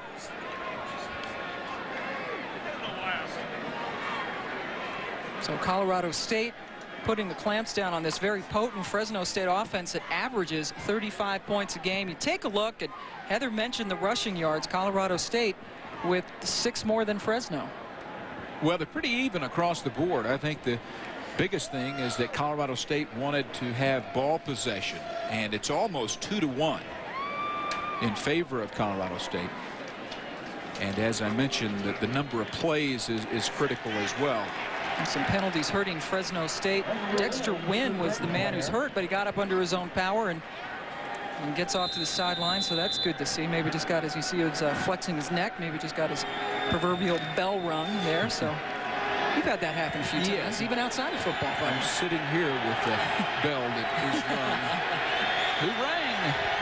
2nd and 10 for Fresno. Play action, and that pass is incomplete, going for his tight end, Alec Greco. In the passing game, Carr, we saw the one long pass play attempt in the first half where he had Berrien wide open, missed him, but he's doing a lot of dinking, a lot of short stuff tonight. Well, he is, and that was atypical of Carr. I mean, that was a wide open, easy ball on a little boot. And he missed his man. The longest ball from Carr tonight, 17-yard gain. You see the third down conversions, half of what they usually are, just 20% so far, 1 of 5. This is 3rd and 10. Carr gets the pass complete. That's a first down for Berrien. Berrien tackled near the 40-yard line. That's a 19-yard gain. And that is Bernard Berrien's first catch of this game. Cornerback fell down on this. Number 2, it's Woods. Watching just now on your screen, right there. He fell down. That made the play work. A couple of twos working on each other. And move the chains. You see Bernard with 28 catches coming in tonight. That was his first catch. He's 5th in the country in all-purpose yards as a returner and as a receiver, 197.5 yards a game on average. First down from the 40. Carr looking for Rodney Wright, and he gets his wide receiver for another first down. He's into Colorado State territory. Even though Rodney Wright is a little figure out there, perhaps 5'9", 170 pounds, that's his favorite target, and he runs a lot of slant routes. Wright and Smith, both of them diminutive. They're known as the Smurfs on this team. Working well, 1st and 10. Carr to the air again, this time to Gaines, who can't quite hold on to it. The easy stuff. I mean, Fresno is not making the easy plays. Gaines had it one-on-one if he makes this catch. Not a well-thrown ball. We can't blame that one on Paris. That's another short, bad ball from David Carr. Paris Gaines coming in with 5 catches on the year for 67 yards. I mean, I think the pressure's on Fresno now. It is such a critical game for them to win. And they're not in a bad position in this game, but they need to go put points on the board. 2nd and 10. Carr doing a lot of checking off tonight, Dean. Yeah, he is. I think they were disguising a blitz. I think they'll drop back. Yes, they are. He does have time to throw. Looking, and he completes it to Charles Smith. And Smith is tackled on around the 22-yard line. That's a 27-yard gain for Smith. A couple of things here. Look at the gun on Carr, and look at Smith after he catches the ball. Quick spin, and he gets around Aaron Sprague, who does a poor job of trying to tackle him. Smith has 4 catches for 50 yards tonight. The senior from Union City actually just getting back to full speed. He sprained a knee ligament in the final intra-squad scrimmage in mid-August. As much velocity as that ball had on it, it gives the receiver time to make a play. And he did. 5 wide receivers. He finds Berrien, and he is hit head-on around the 12-yard line. Drew Wood. And that's going to be close to another Fresno State first down. That passing game starting to click finally for Carr. And this is one of their favorite plays. It's going to be a middle screen from the outside. Outside receiver coming under. Offensive line clearing the way. Look downfield. The offensive lineman, Titu Tuah, leading the way downfield at about the 10-yard line. That indeed was a first down. So 1st and 10 from the 11 for Fresno State as Berrien takes a break. Gaines gets it, picks up a yard, stopped at the 10-yard line. We haven't seen the fly sweep is what they call it, and you almost saw it there. The man in motion handing it off, but they haven't done that yet. They do that 5 or 6 times a game. We'll see it soon. Gaines starting to pick it up now, 8.7 yards per carry. Of course, he had that huge 57-yard run that set up the only Fresno State touchdown way back on their first drive of the football game. Fresno, great coaching coming out of the halftime locker room. They scored in their first drive of the last 4 games. Bad pass. Another incompletion. After that touchdown, Fresno State had 4 straight punts, and then the half came to end their 5th possession after the touchdown. And Pat Hill's club is off to a good start again here in the second half, but it's going to be 3rd down and 9. That's 3 balls. You know, you get a quarterback like David Carr, and you just assume that every ball is going to be on target. And that's an assumption that's really not fair. The crowd, many of them standing at Hughes Stadium in Fort Collins.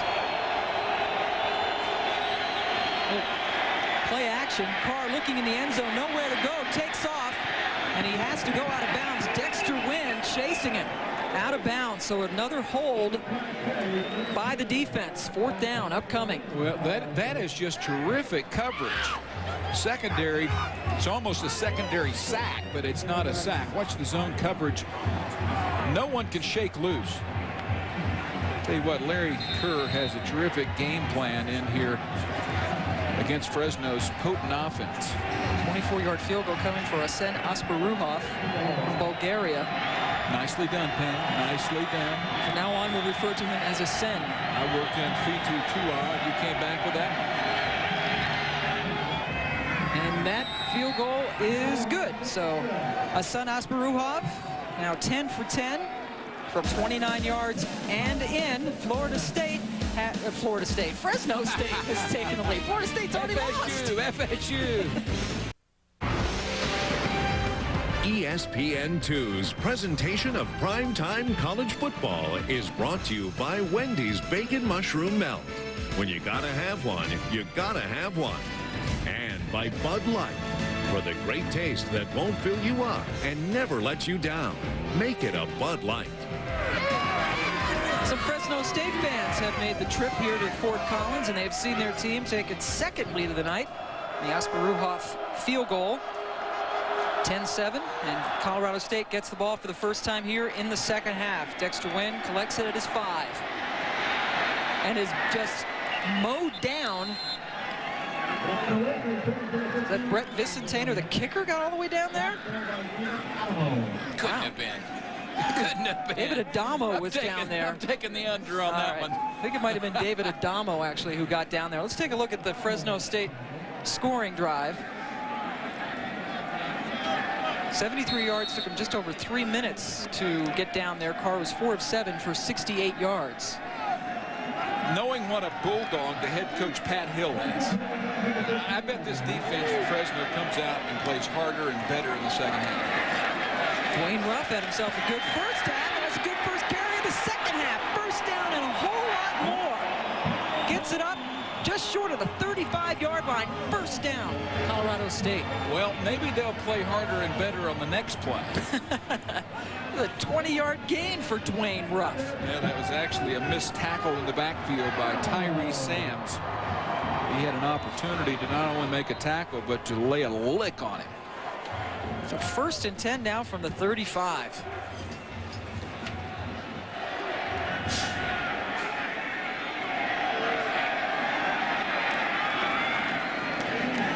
Right back to Ruff, and this time nothing doing. Alan Harper plugging up the middle well.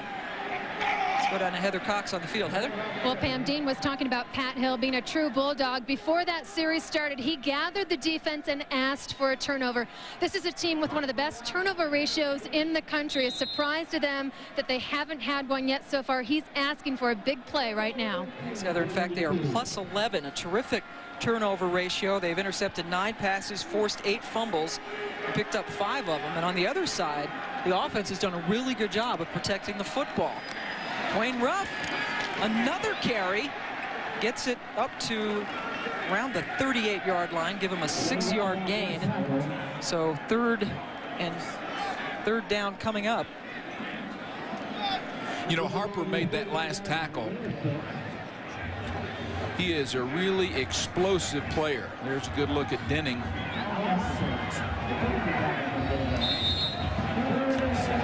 So it's 3rd and 7 from the 38 for the Rams. Rams 2 of 9 so far in third downs, 36% for the season.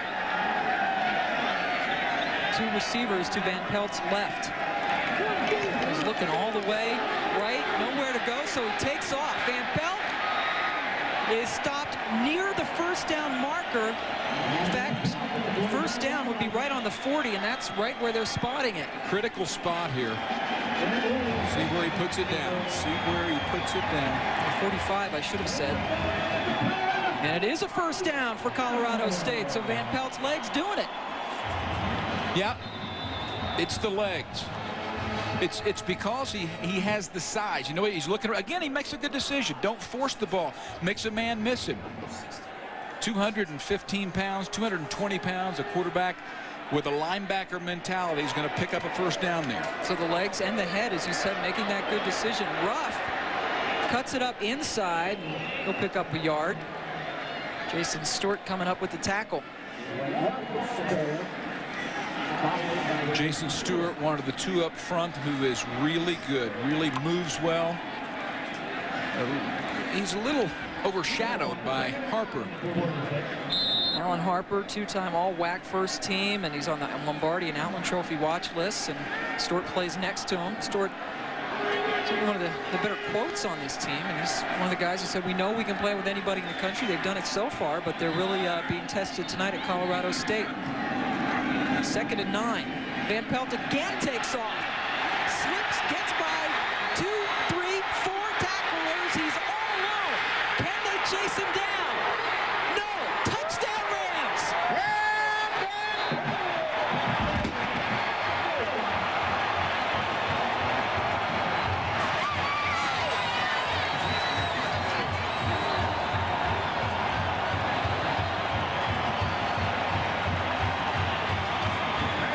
The 3-yard touchdown run for Bradley Van Pelt, who outran a very speedy defense. 5 missed tackles by our count up here.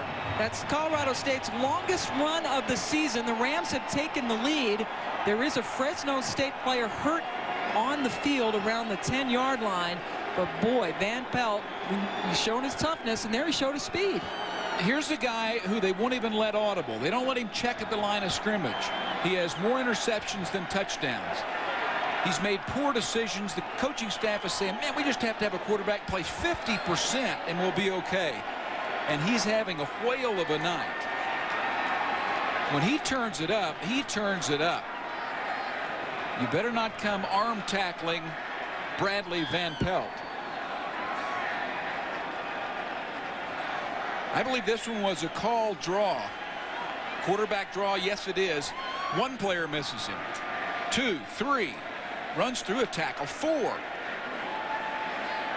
And then simply outruns the lineman. And that was Stewart. Maybe a hamstring because he was running full speed. 91 is the man. Here's Jason Stewart. Diving into the end zone. Terrific effort by the junior from Bakersfield as he tried to chase him down, but you know, it's an unusual situation to have an injury. I mean, running full speed, you would think a hamstring maybe. He dove, so maybe knocked the wind out of him, maybe ribs. That scoring drive, 53 of the 85 yards coming on the touchdown run. Bradley Van Pelt's hair is long. His dad wants him to get it cut. Bradley started wearing it long because he said he looked at a picture of his dad when he was at Michigan State. That's he said, right. Dad, you have long hair. I'm not cutting it. He said, however, that it's getting harder to work with. Yeah, you know, it gets dirtier. He has to style it. And so he's thinking about trimming it a little bit. But maybe after tonight, you keep the long hair. Kind of stringy. Little stringy. Who'd you say you look like? No, just tell me. River Phoenix. River Phoenix. I don't know who River Phoenix is. But it's like Bradley Van Pelt. How about that? Coming up, more college football on ESPN2. Some Conference USA stuff Tuesday night. Jeff Kelly and Southern Miss visit Dave Ragone and Louisville. Louisville, one of the more potent offenses, taking on a pretty good defensive team from Southern Miss. College football coming your way 8 Eastern Tuesday night on ESPN2. For more, you can always log on to ESPN.com. How about that, Bradley Van Pelt? With the long touchdown run, Colorado State has the lead.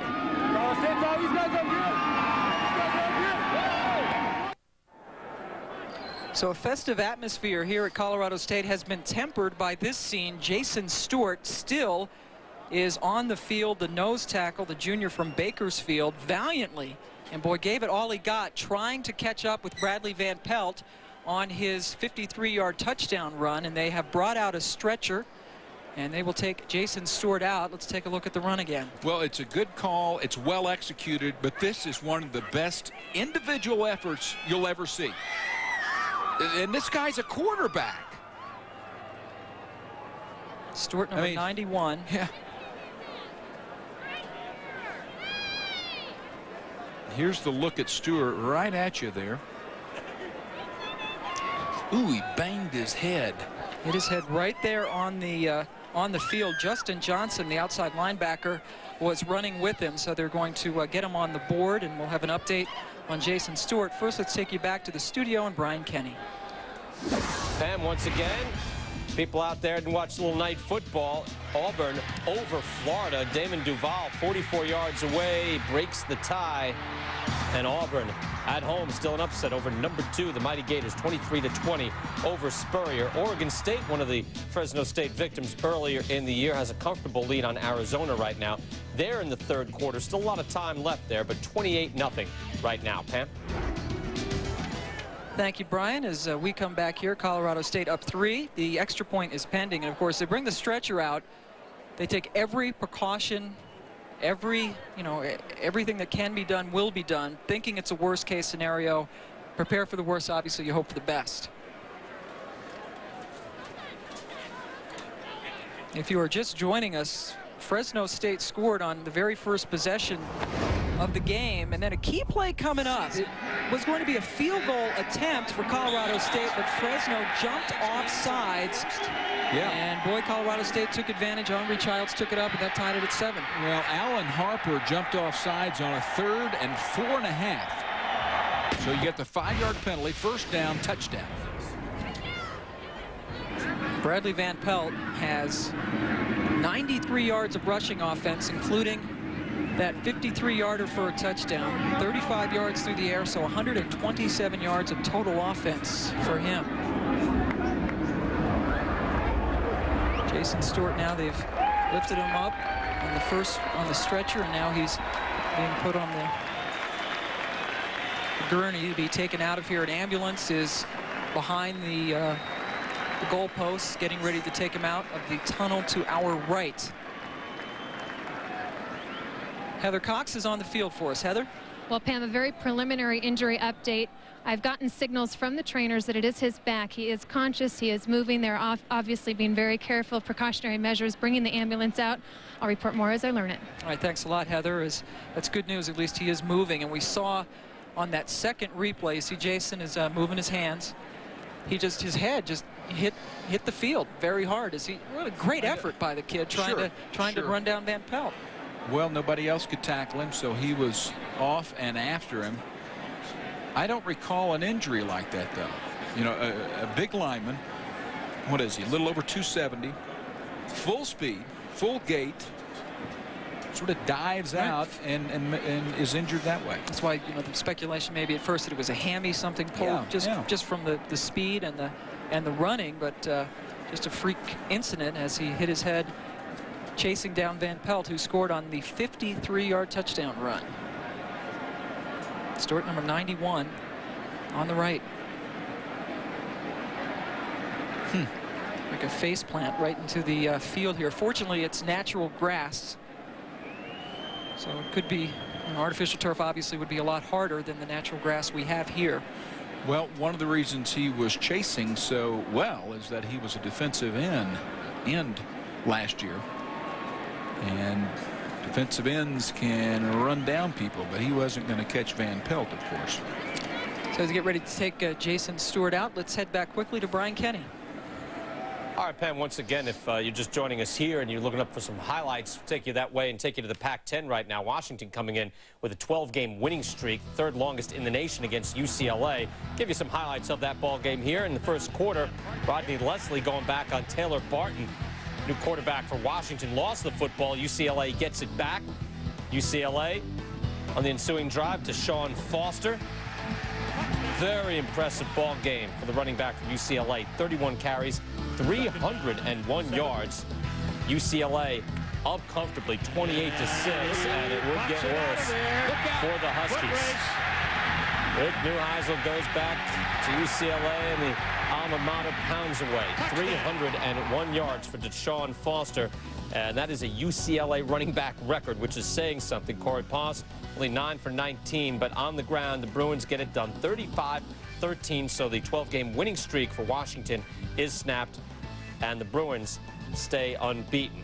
The other surprise in the Pac-10, Washington State beating Stanford, coming from behind, beating a ranked team, 45-39 the final, 10 unanswered points for the Cougars in this one. Jason Gesser, 178 yards passing.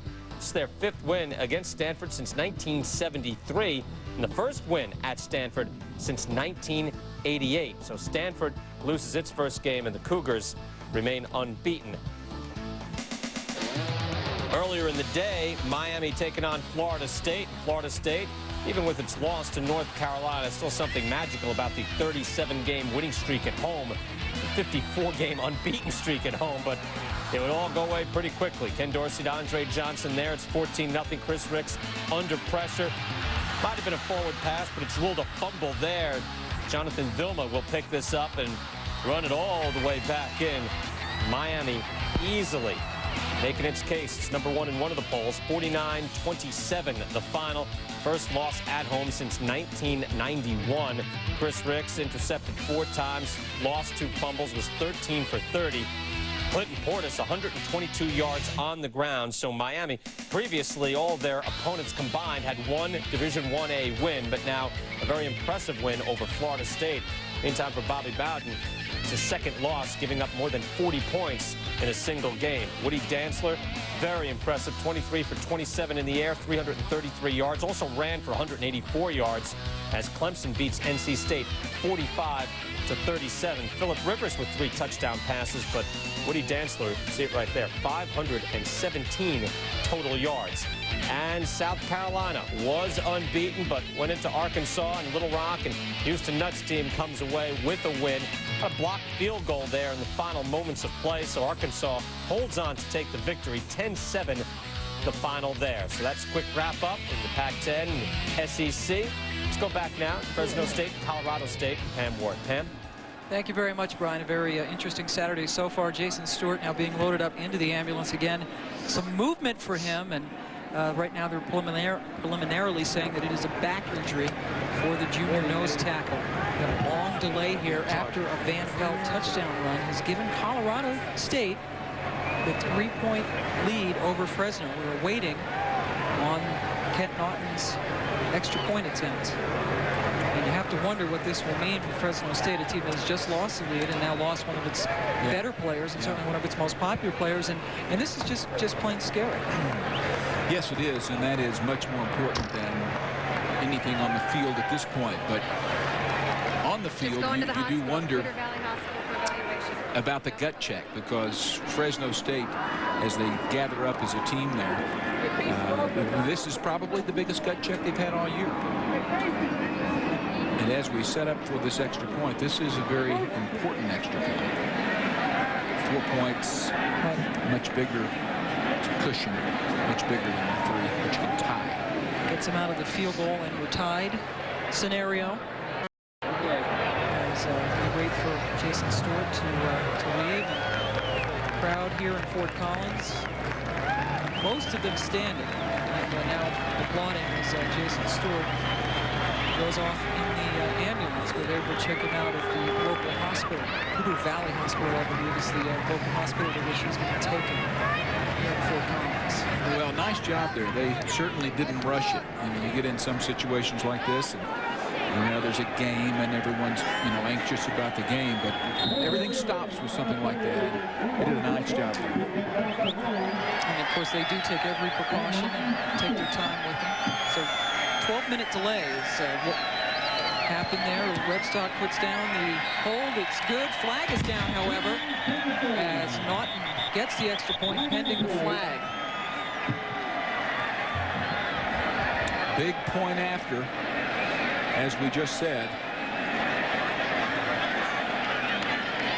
Defense, offside, decline. Points good. So Naughton now 14 for 14 on extra points. 14 points up on the boards. Bradley Van Pelt's team has the lead. Welcome back to Fort Collins, Colorado, as you see Pat Hill gathering his guys together after the injury to Jason Stewart. And also his team is down now by 4 points. Pat Hill makes no bones about it, and he does it with his team. He's straightforward. He's a very blunt guy. He says, guys, BCS is in front of us. We have to take care of business in this game. and that means win each and every game. Babcock kicking it to Charles Smith, and he is just bowled over. And mark it around the 17-yard line. Jeff Flora doing a good job coming down on the punt or the kickoff coverage. NFL football coming your way tomorrow on ESPN. Jerry Rice has taken his skills on the other side of the bay. The Raiders, certainly more than a passing fancy. They're taking on the Colts. How about Eli's brother, Peyton Manning, leading the league's highest scoring offense? That's how we refer to him now. It's a meeting of offensive minds. Colts Raiders tomorrow night on ESPN at 8:28 Eastern Time. First down and 10. Carr to the air, gets it to Rodney Wright, who eludes 2 tacklers, gets the first down. Heads up the sideline. Finally, he is pushed out of bounds, but not before he gets a first down. And he is up the 43-yard line of Fresno. Eric Pauley pushed him out. Well, it's a great play by Wright that time, or it's a poor play defensively because you have 2 men in the area right there. 2 guys who can tackle it. Rodney Wright almost is able to take it to the house. That play should have been a 1-yard play. 26-yard play instead. Yeah. First down from the 43. Carr right back to the air. Gets Gaines on the right side, and Gaines is pushed out the 47-yard line. Call it a gain of 4. Dexter Wynn coming up with the tackle. This game is on the shoulders of the guy that we're all here to see, David Carr. Again, if you didn't hear us earlier, I guess the GM of Houston was actually here. Some other NFL people have been here. And there is a chance that he will be the #1 player taken in the NFL draft. I think this game's on his shoulders, number 8. Thrown for 177 yards so far. Takes off and will get a very, very small gain, maybe a yard or 2 for David Carr. David, very mature guy. He's married, has a 17-month-old son, Austin, back home in California with his wife, Melody. David obviously can't wear the wedding ring during the game. He tapes up that ring finger as just a reminder to himself and to his wife that that's a sweet thing. That's when you know you haven't been married too long. Yeah, do that I was stuff. watching him throw yesterday, and he had practice. There it is. See, that's a sign to his wife, Melody, that he's thinking of it. He's not thinking of it right now. He's thinking first down right now. 3rd and 4. Gets it to Wright. Wright gets the first down. What a little jitterbug he is. Makes people miss. That's an 8-yard gain, first down for the Bulldogs. Let's go back down to Heather Cox. A more detailed update on Jason Stewart, especially for his friends and family in Bakersfield. The spine board definitely precautionary. He does have all motor skills, all sensation in limbs. He is being taken to the Poudre Valley Hospital for evaluation. He will have x-rays and an MRI to make sure everything is okay. He was certainly scared as he was wheeled into the ambulance, but very, very good news for Stewart so far. Thanks, Heather. Good news to know that he's moving, and again, they do take every precaution necessary. His mom was Claudette back in Bakersfield, and Berrien gets it. Big gain. Knocked down there by Jason Gallimore. It's going to be 1st and goal for Fresno State from the 8. Well, that's right where my eyes were, because that was a one-on-one situation, a skinny post route, and this guy can hum it. I mean, this ball is right on the money. And Berrien is very explosive once he catches it. He has those skinny legs. Carr knows that one is zipped on the money, and now he has a chance to take it in and take the lead. Berrien, big time throw. 3 catches for 65 yards for Berrien as a flag. More than one flag. Many flags come down.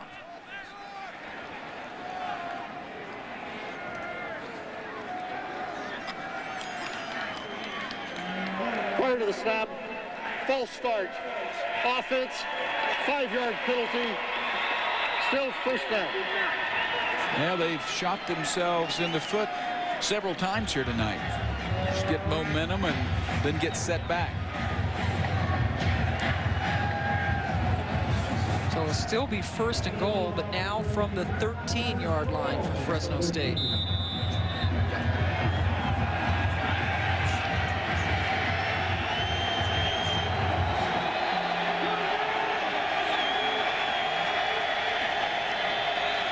Looking for Berrien in the end zone, but instead he is sacked.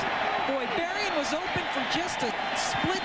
but there was no room because Jeff Grau and company came up and put on the pressure. Well, it's a great game plan defensively, and it's great execution by a team that is not overly gifted physically.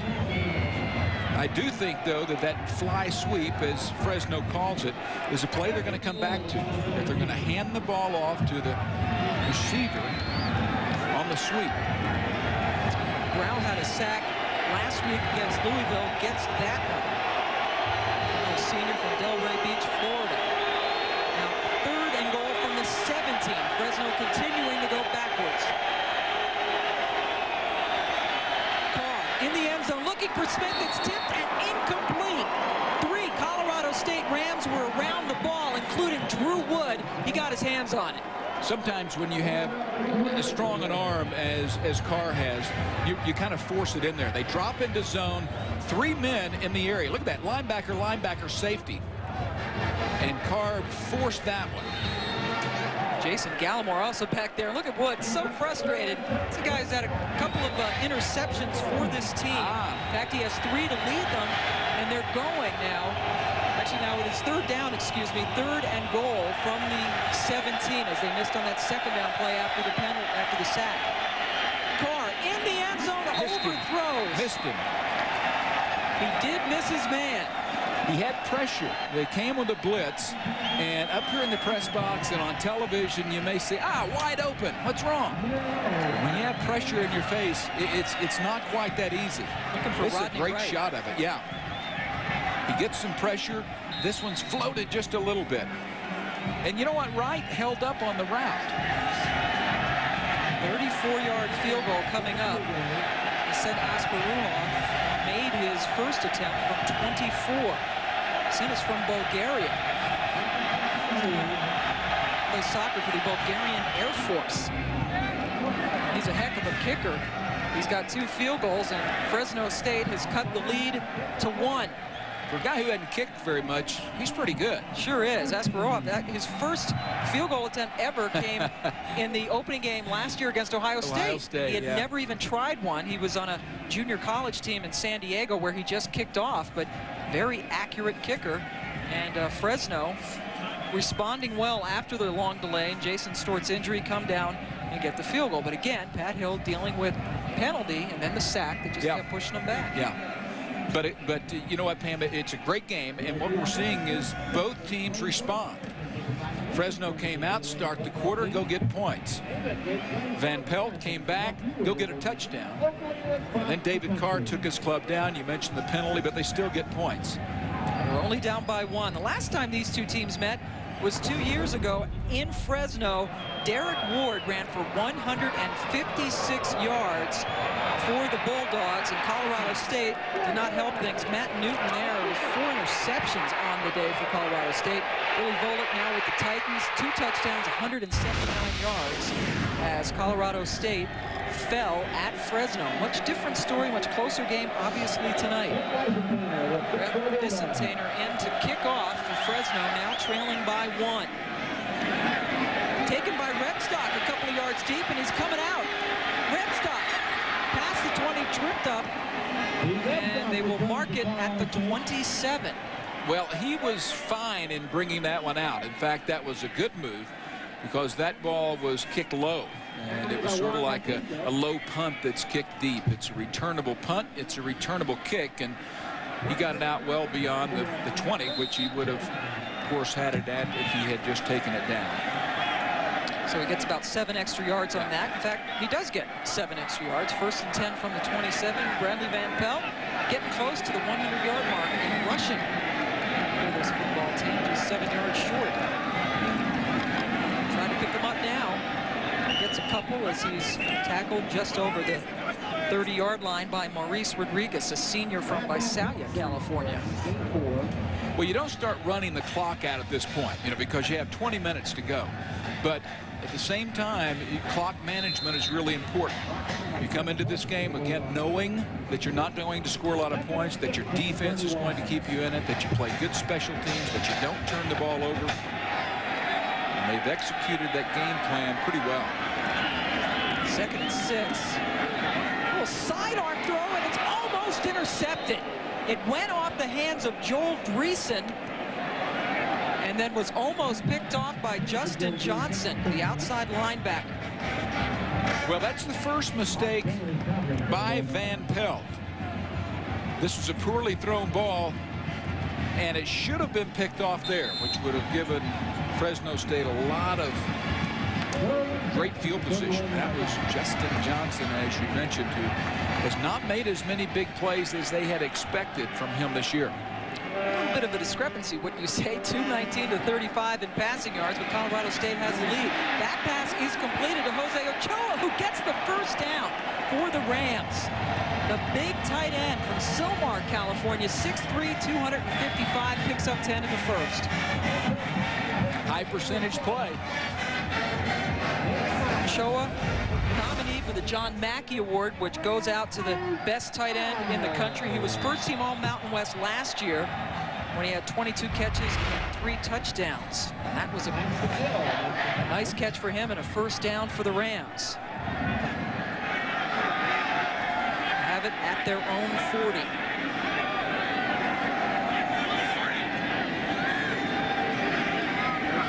Motion. Give it to Ruff. That was another pod papper. Mark Daly, pad popper, Mark Daly, the middle linebacker. What am I saying? Mark Daly from right in Fresno comes up and makes the stop. We're seeing a couple of licks now. Watch 31. Watch this stick.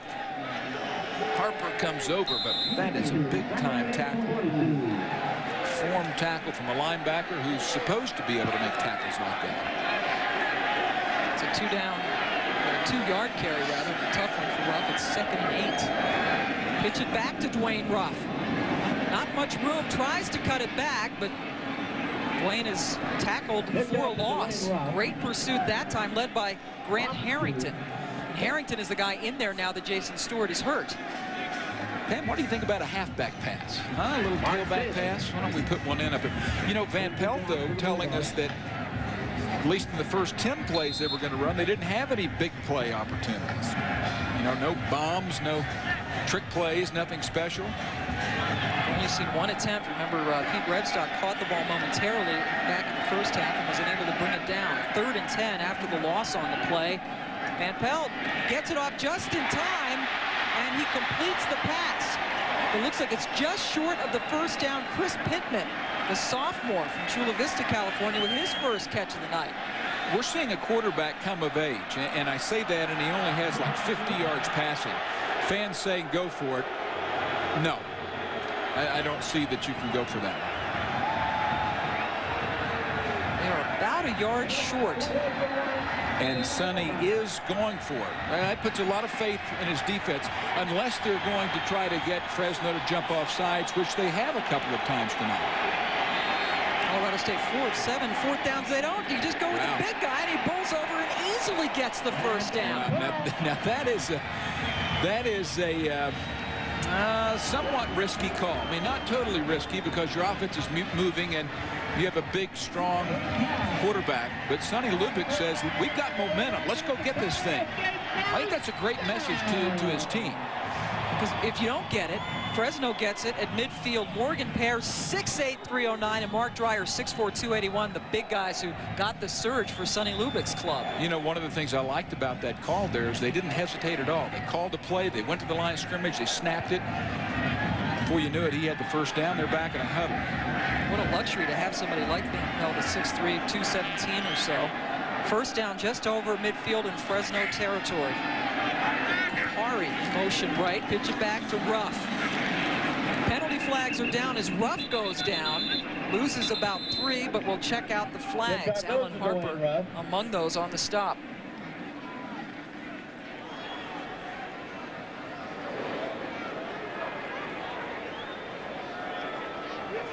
Alan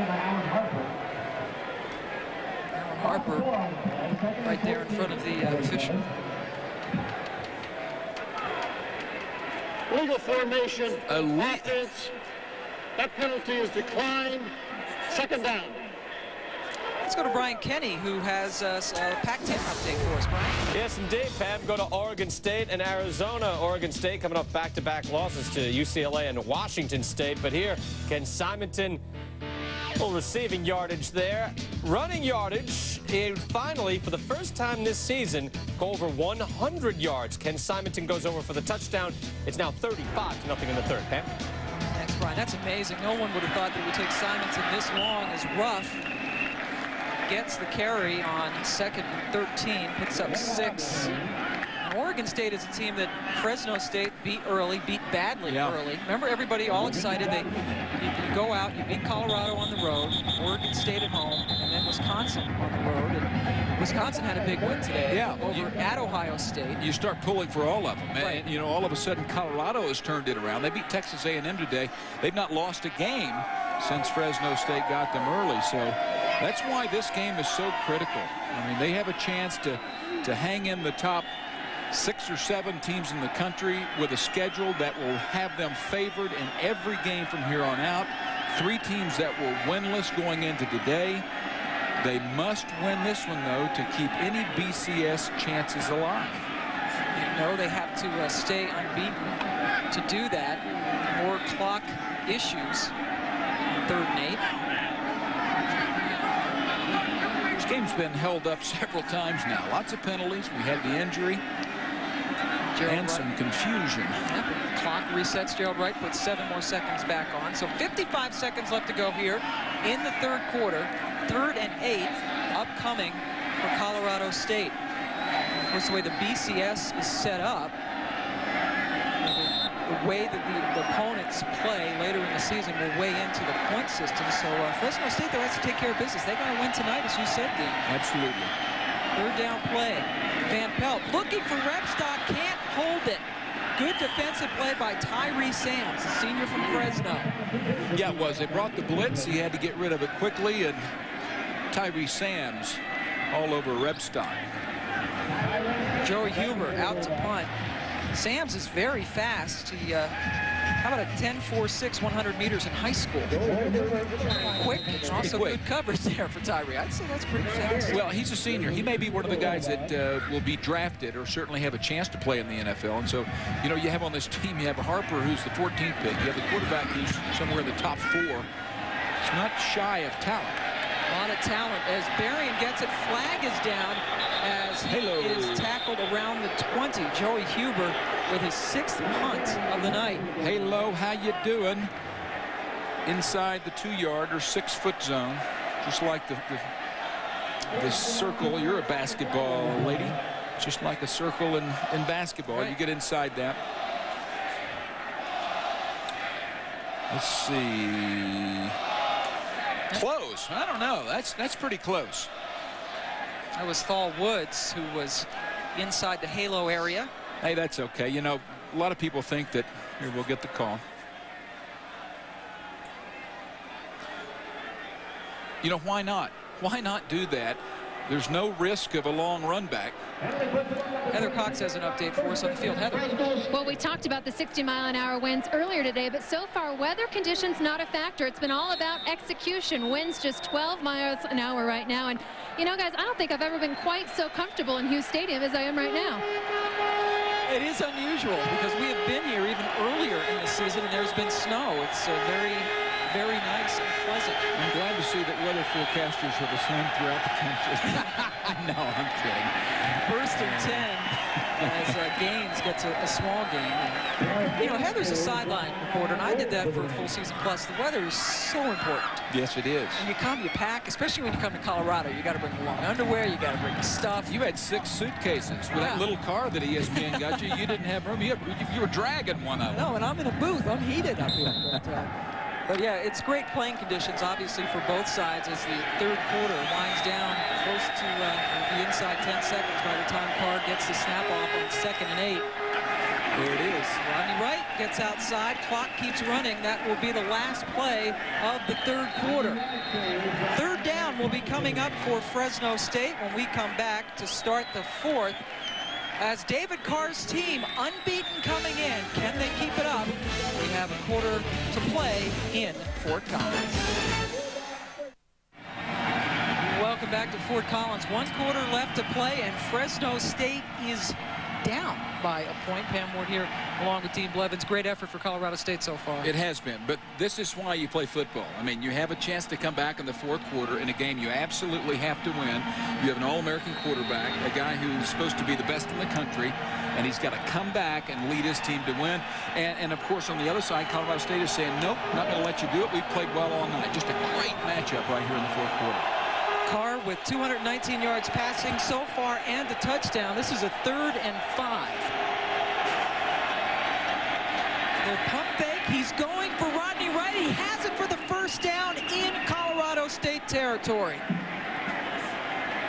So Rodney Wright and Carr connecting for 25 yards.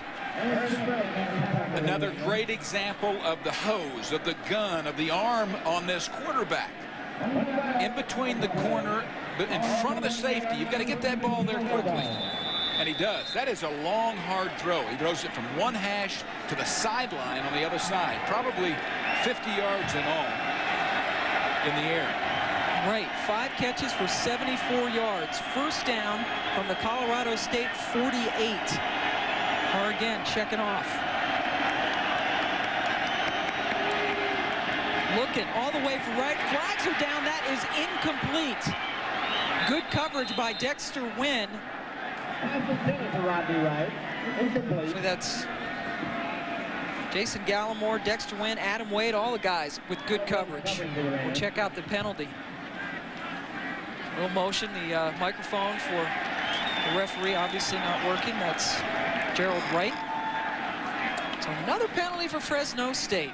Colorado State has taken away the middle screen. That's been the most effective play this season for the Bulldogs. Hats off to Larry Carr for coming up with a very effective game plan. So they're going to decline this penalty.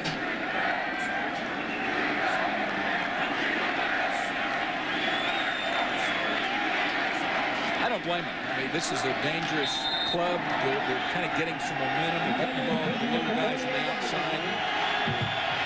Breaking tackles. So you go 2nd and 10 instead of 1st and 15. Yeah, I would do the same thing. Interesting call now by Carr.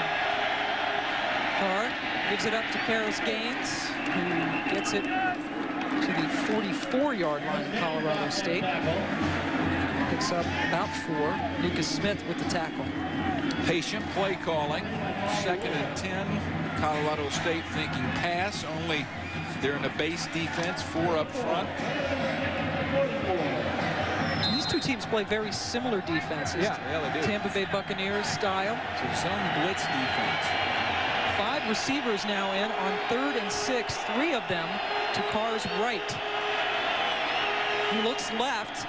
The pass is completed to Berrien, but he is stopped well short of the first down. That slant didn't work. Thal Woods from Denver with the big stop. 4th down territory. Certainly can't kick a field goal. Well, this is why the head coach has paid a lot of money. It's too long to go for it. Great job of tackling. Great job of play recognition. Jason Simpson, the punt for the Bulldogs. Punter Jason Simpson comes in. This is his 5th punt. Wynn goes deep for Colorado State. Averaging just over 46 yards. He has to kick it inside the 20-yard line. He's not done a good job of that tonight. Dexter Wynn standing at the 8. Fair catch. Good kick. At the 12. That is where Colorado State takes over. He said he needed to get it inside the 20. Dean, he did that. Yes, he did. Colorado State has the ball and the lead.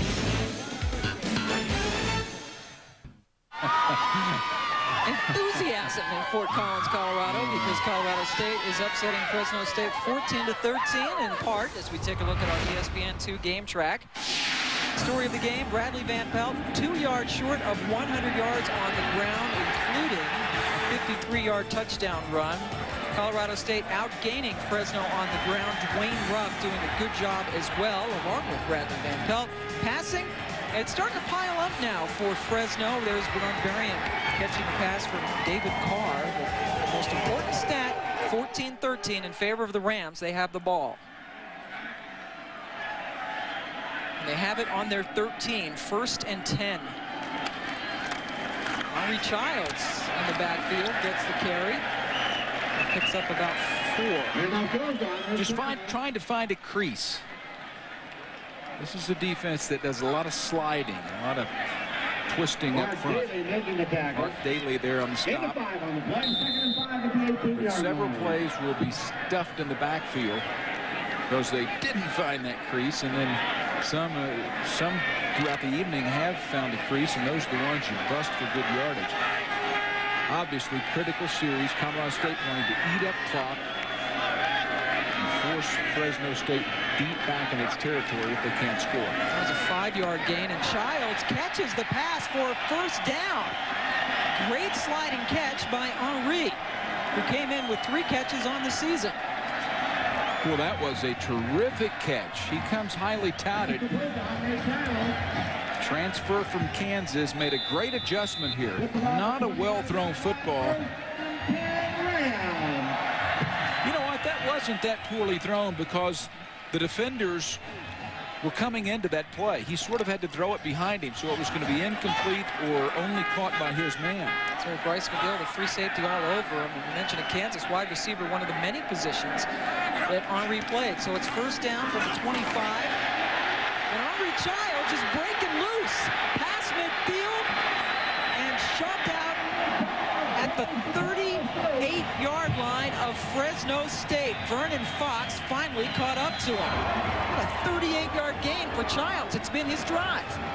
Last 2 minutes have been pretty good for Andre. Look at that defense.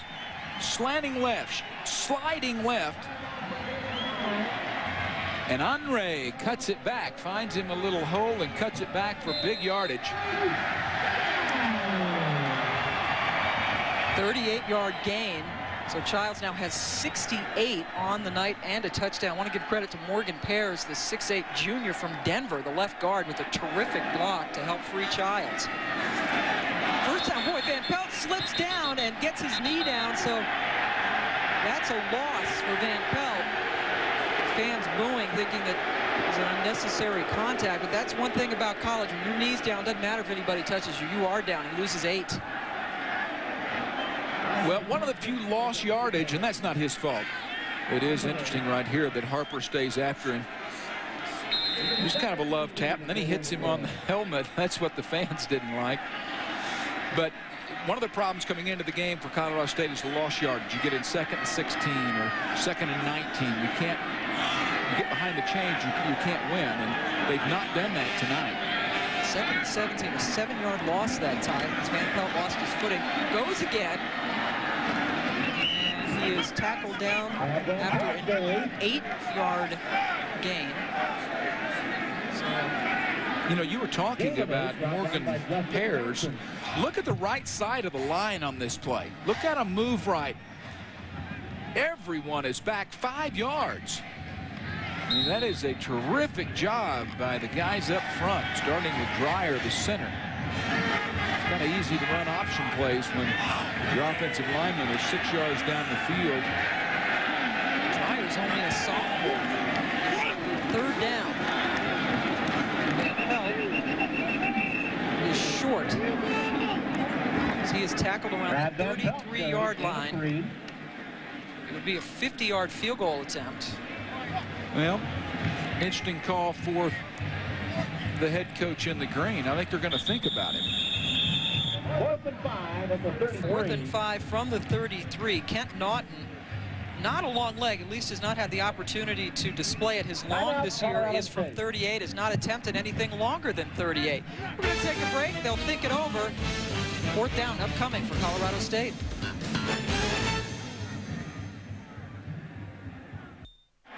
Fourth down from the 33. Colorado State will not try the 50-yard field goal. They are going for it, Dean. Well, 50-yard field goal, your odds of making it are not good. You could get it blocked. Fresno blocks a lot of kicks. Punting it from there makes no sense. That's the only option you really have. 4th and 5. I had Greg Davis, the offensive coordinator at Texas, told me the odds on this. I think it's somewhere, you know, it depends on which team, but I think your conversion percentage is somewhere around 35%. So they're bucking the odds here, but they have to do it. They're 1 for 1 on 4th downs tonight. 5 for 8 on the season. 4th and 5 from the 33.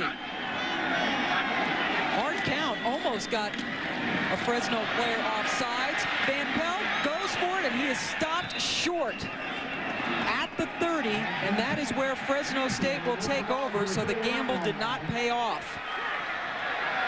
The Colorado State lineman, who is slow getting up. Great defense here. Fresno knows that Van Pelt is going to be the guy. It was a called pass. It wasn't a quarterback draw, but they knew that he was the man who was going to make the play. And that was a much better job of containing him than they've done most of the night. So now they turn this thing around. Only down 1 with good field position. And plenty of time, 9:45 left. They get it on the 31, this Fresno State. That was the center, Mark Dreyer, slow getting up, but he did leave under his own power for Colorado State. So let's see what David Carr has up his sleeve. Play action, looking and finding Smith. Charles Smith with the reception into Colorado State territory. Aaron Sprague with the tackle. You know, you look at Carr miss a few short passes and you go, well, what's so special about this, guys? Ladies and gentlemen, this is a big-time throw. Over the top of the linebacker, inside the safety, and inside the corner and underneath the safety. That's a 39-yard gain. Let's go to Heather Cox. That's exactly what Coach Hill wanted to do against a sagging Rams defense. He said, we need to find our passing game late in the 4th quarter. And they did it there. Smith now has 5 catches for 88 yards. Carr has 284 yards through the air. Drew Wood making the stop on Paris Gaines on 1st down.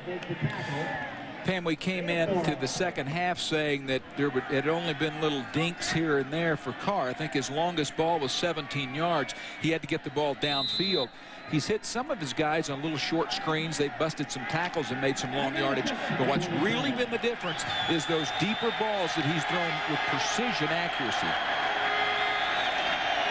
It's a 4-yard gain, 4 gains, 2nd and 6. Good pressure by Peter Hogan. Carr gets away from him and finally throws it to Berrien, who gets it at the 15. Boy, Carr was getting really close to the line of scrimmage, wasn't he, Dean? Hey, that's big time, though. I mean, I'm telling you, Pam, this guy is doing it. We said that it's on his shoulders. Carr is making the plays. First of all, containment looks like it has it. Carr uses his feet, gets around Hogan. Now it looks like he has to run it. Finds Berrien, though, throws back across his body and takes the lick. He's making the plays. So that was Adam Wade who came in and stuck him, but that's a terrific play. 1st and 10 now from the 15. Carr looking, finding, touchdown. Alec Greco, the tight end, and Fresno State takes the lead back on the 15-yard touchdown pass. They're up 5. They'll go for 2. That's one of those plays that the offensive coordinator has it in his playbook. If we get in this situation, we do this. We get in this situation, we do this. They go play action, perfectly executed. That's Greco's first touchdown catch of the season. And again, co-offensive coordinators, or actually that's Andy Ludwig, right, who is the offensive coordinator. Colorado State is the co-offensive coordinators. And both touchdowns have gone to the tight ends, Greco and Spock tonight for Fresno. Quarterbacks love tight ends. They love the H-backs. And look, Dean, you're right. They are indeed going for 2, trying to get that touchdown lead. Paris Gaines in the backfield, trying to get it through the air. Good coverage there on Rodney Wright. David Carr's pass. That was Justin Gallimore, they're twins. Justin Gallimore. He may be older. You never know. We'll check on that. Anyway, it was a touchdown. Both tight ends have touchdown passes. Fresno gets the lead. Maybe Heather can check on it. David Carr, 3 for 3 on that drive, 65 yards, including the 14-yard touchdown pass to tight end Alec Greco. 2-point conversion, though, failed, but Fresno has taken a 19-14 lead with 8:19 left to go here in the 4th quarter. Brett Vicentainer in to kick off for Fresno after the touchdown. Pauly gets suckered in. He's responsible for this. See H-back right there. gets beat. Right over the top. Perfect execution. What a wonderful drive by Fresno. And what a wonderful drive engineered by David Carr. Well, it took him 1:26 to go 69 yards in that one gutty play that he made to help set up the touchdown earlier on that drive. Slight delay there as they're fixing the batteries in the pack, the microphone pack with the referee, and that is a mistake now as Vicentainer kicks it out of bounds. Free kick out of bounds. Ball be placed at the 35-yard line. That is not good, and good job replacing the batteries there for Gerald Wright, the referee. A lot of upsets today, Dean, in the top 10. How about Florida losing at Auburn, Washington falling big time to UCLA, and South Carolina also was a loser today. So again, an opportunity for Fresno State to move up. Well, Florida's the biggest surprise there. Washington, UCLA is supposed to beat them. South Carolina goes to Arkansas, and if South Carolina can score 15, 16 points, they're going to beat the Razorbacks, who are struggling offensively, but Arkansas can flat play some defense. From the 35, Dwayne Ruff in the backfield. Gets it. Ruff, good hole right up the gut. Picks up 7. 2nd and 3 upcoming. Colorado State is running the football so well. It'll be a tough loss if they don't win as well as they're running the football. They have 270 yards now, 269. Van Pelt 104 yards and a touchdown. Ruff has 89 and Childs 68 and a touchdown. You see how good they are. 43 and 4 when at least one guy breaks a 100-yard mark, and that's Van Pelt, who is, by the way, the first quarterback for Colorado State to hit the century mark since Mike Jimenez back in 1989. He had 102 yards against New Mexico. So the odds say they will win this game, but they are trailing. Van Pelt strings it out, keeps it. Boy, does he try to get close to the first down, lost the ball, but the officials say he is down, and he is down, Dean, right around where the first down would be, the 45-yard line. Tyree Sams coming up and making the stop. Some heart flutters, I think, for Sonny Lubick at the end of this play.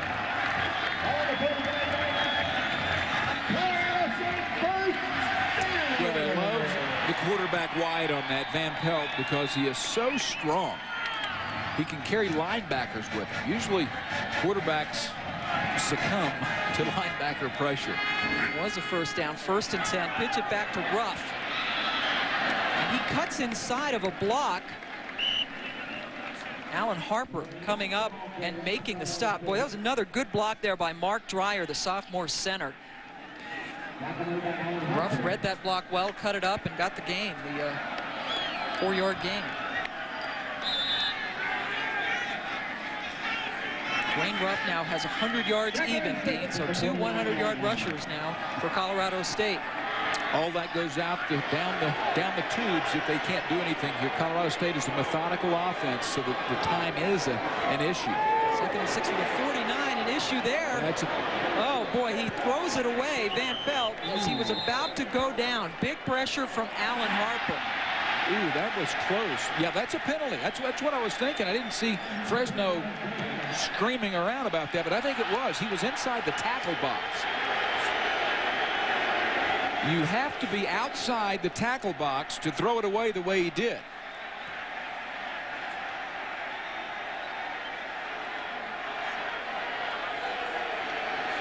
Get ready to stop him. Stop it right there, if you will. Hits on the grounding. Offense. Lost it down. That was a good call. He didn't have Dallas Davis near, but he did throw it away. And you agree with the call, Dean? Yeah, that was a good call. And I thought when he threw it away, it was that it should have been a penalty, and it seemed like it took the officials 5 or 10 seconds to throw that. Good pressure from Alan Harper. That brings up a 3rd and 14 from Colorado State's 41. Big play upcoming. Down by 5. They need a touchdown.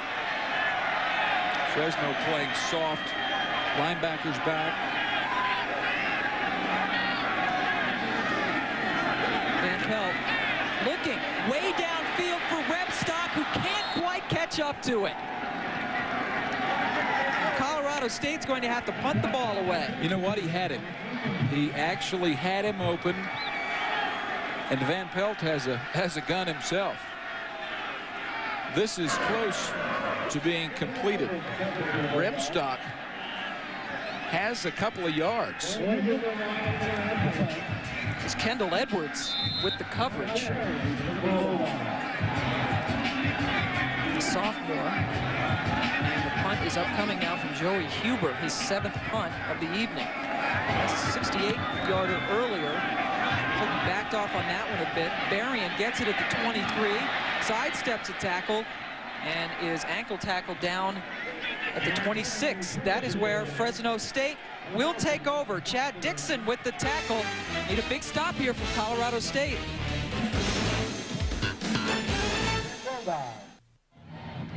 Back in Fort Collins, where Fresno State up by 5 with 6 minutes to go. Mike Bell, a Colorado State Ram, was a 2-time All-American defensive tackle for the Rams under Sark Arslanian in the late 70s. He was then the 2nd player chosen in the '79 draft and spent 12 years with the Kansas City Chiefs. Last night, he was inducted into the Colorado State Hall of Fame. I am now joined by Mike Bell, and I've got to believe in 12 years in the pros, 4 years here at Colorado State, it's games like these that you remember. Top 10 team, sold-out house, hoping to go for the upset. These are the kind of games you play for. You look forward to seeing the national audience and playing for the national audience and playing the best. So you do look forward to these kind of games. We'll let you enjoy it. Back up to the booth. Thank you.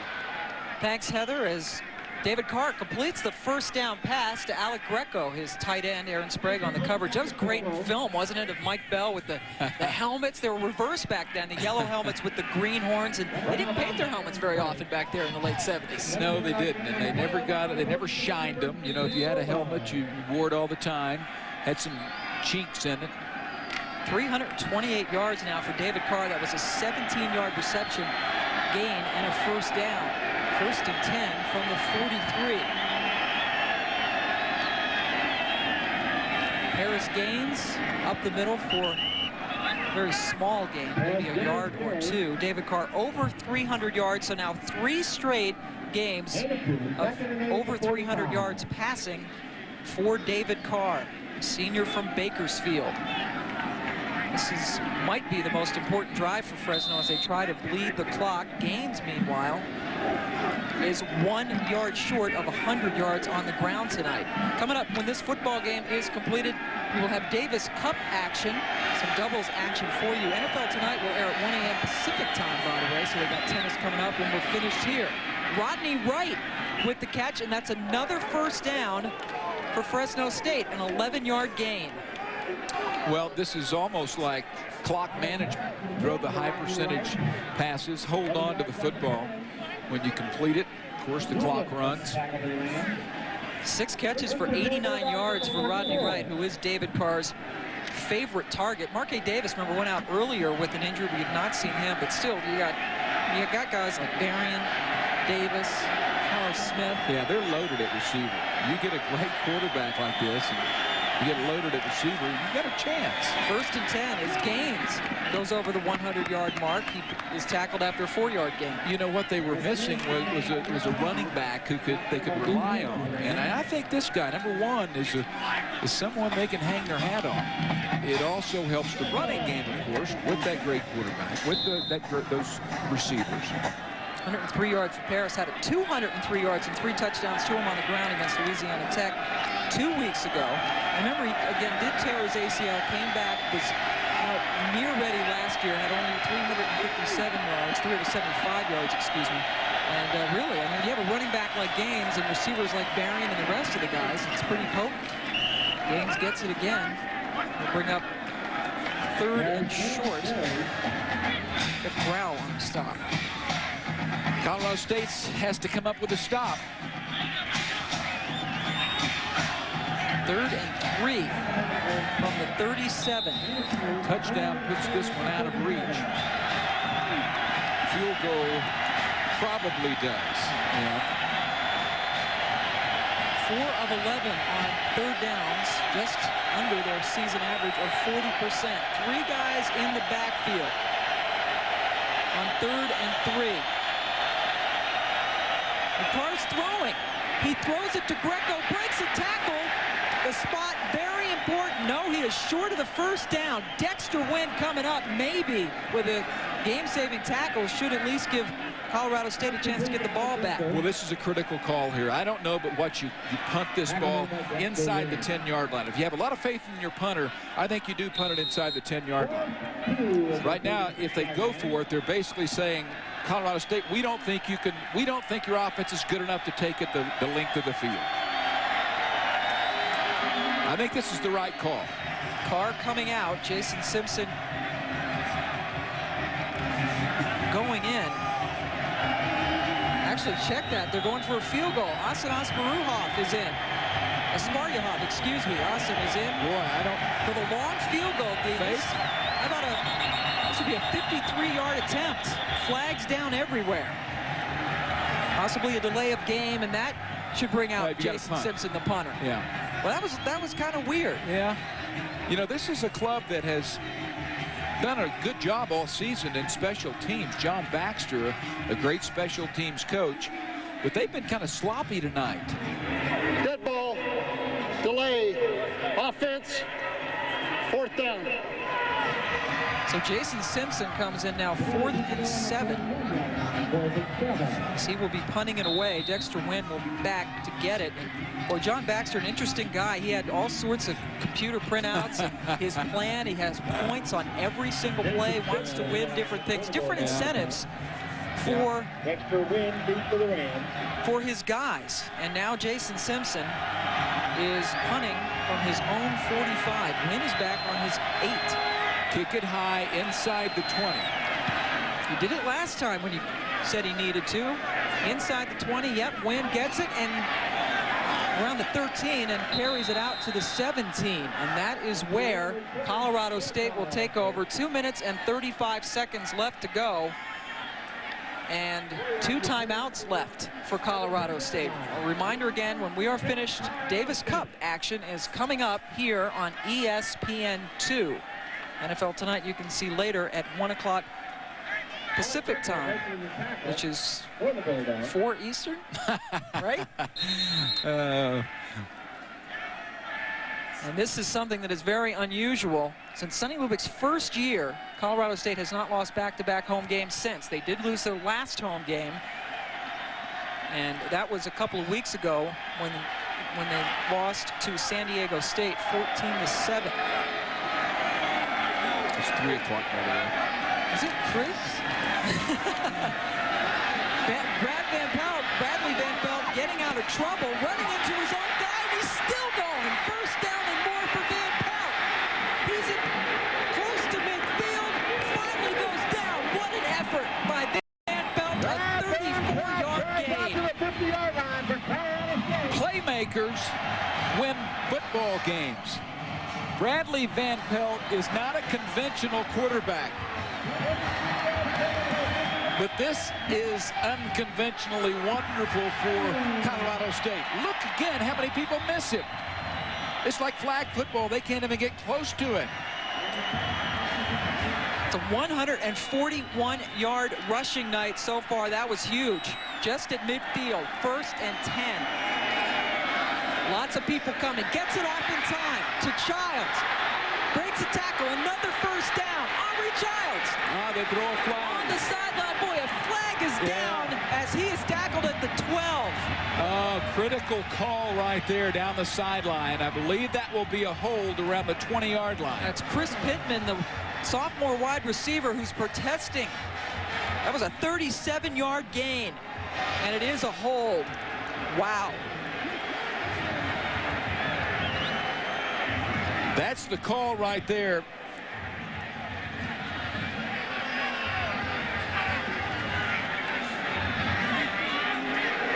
All right, that's the call right there. That's pretty close. Boy, he was locked up. It was Pittman with Bryce McGill, but it looked kind of like a two-way street. You know, you can push, but it looked like he had his hand on his shoulder pads. That's a very close call. So with the penalty, the ball comes back to the 35, but it is still a first down. 2 timeouts left for Colorado State, 1:53 to go, trailing by 5. Fresno State's season is right here. They know if they lose, any BCS bowl possibility goes down the drain. Van Pelt over the middle for Ochoa, his tight end. And he carries 3 Bulldogs with him inside the 30, a 6-yard gain. Got to get up. They have 2 timeouts left. They use one there.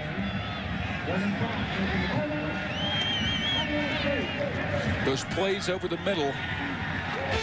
Timeout Colorado State. Van Pelt going to talk about it. His team needs a touchdown. 2nd and 4 upcoming for Colorado State. Just inside the 30-yard line. 1 timeout remaining for Bradley Van Pelt and company as they trail Fresno by 5. I think you have to spread the field and let the quarterback make the play. Henry Childs is the lone running back. Van Pelt looking all the way to throw. Going and completing a first down to Joey Capari, the junior from Westlake Village, California. What a big catch, 7 yards in the first down. Actually, that's Svoboda, number 82. Brad Svoboda with the big catch, 82, not 87. Clock stops until they spot it. They spotted, and so not much time wasted there. Still have the 1 timeout. 1st and 10 from the 22. Childs up the middle. Interesting call there. I think they thought they might bust that one. 5-yard gain, 2nd and 5 upcoming, but the clock continuing to roll close to a minute remaining left in this ballgame. Again, just 1 timeout left for the Rams. Fresno State season right here, thinking BCS later in the year. It could all go down the tubes here if Colorado State could score. Van Pelt gets it to Childs, a terrific tackle. A great tackle on the perimeter by Sam Williams. And yes, you have to burn that last time out. Yeah, and Williams sure made a great read on that. Van Pelt went quickly to the outlet receiver. And that's the quickest the linebackers have gotten there all night. Sam Williams usually backing up Maurice Rodriguez on the outside, the junior from Clayton Valley, California. And that was a big, big play. 37 seconds left to go. Well, it's a big play mainly because there are no more timeouts. You do have a 3rd down situation. 3rd and 9 upcoming. Davis Cup tennis again following us as soon as this football game is completed. Going down to the wire. Fresno State 5-0 on the season. If they had a timeout, you come out and you run option. They don't have a timeout. And so I think if you run option, then the clock runs down to such a low number that you really are in a big-time jam on a 4th down if you don't pick it up. 4 of 14 on 3rd downs. And obviously this is, to say the least, 2-down territory. Do you just take a chuck at the end zone? No, I don't think so. I think you pick up your 1st down with some type of a short route, and then you go up and spike it. They stop the clock, wait till it's set, then I think you go up. If you have to, you spike it.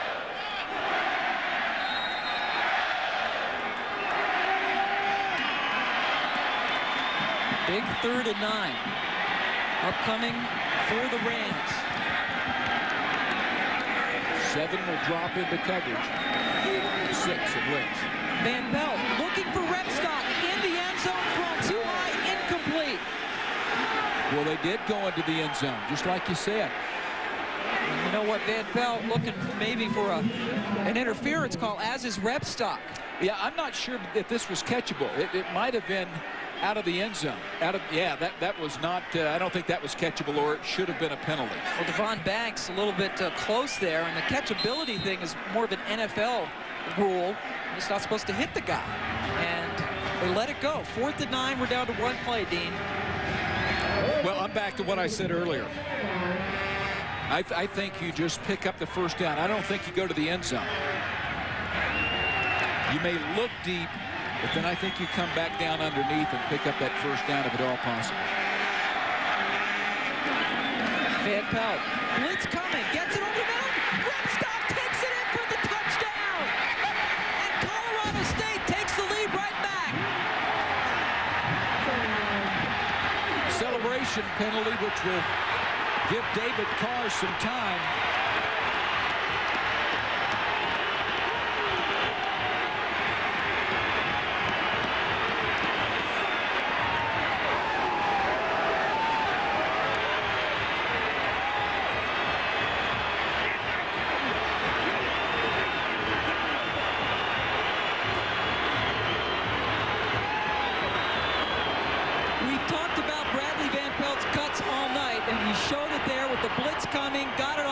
nick of time and beat Rebstock. The speedy little guy from Englewood, Colorado, takes it in.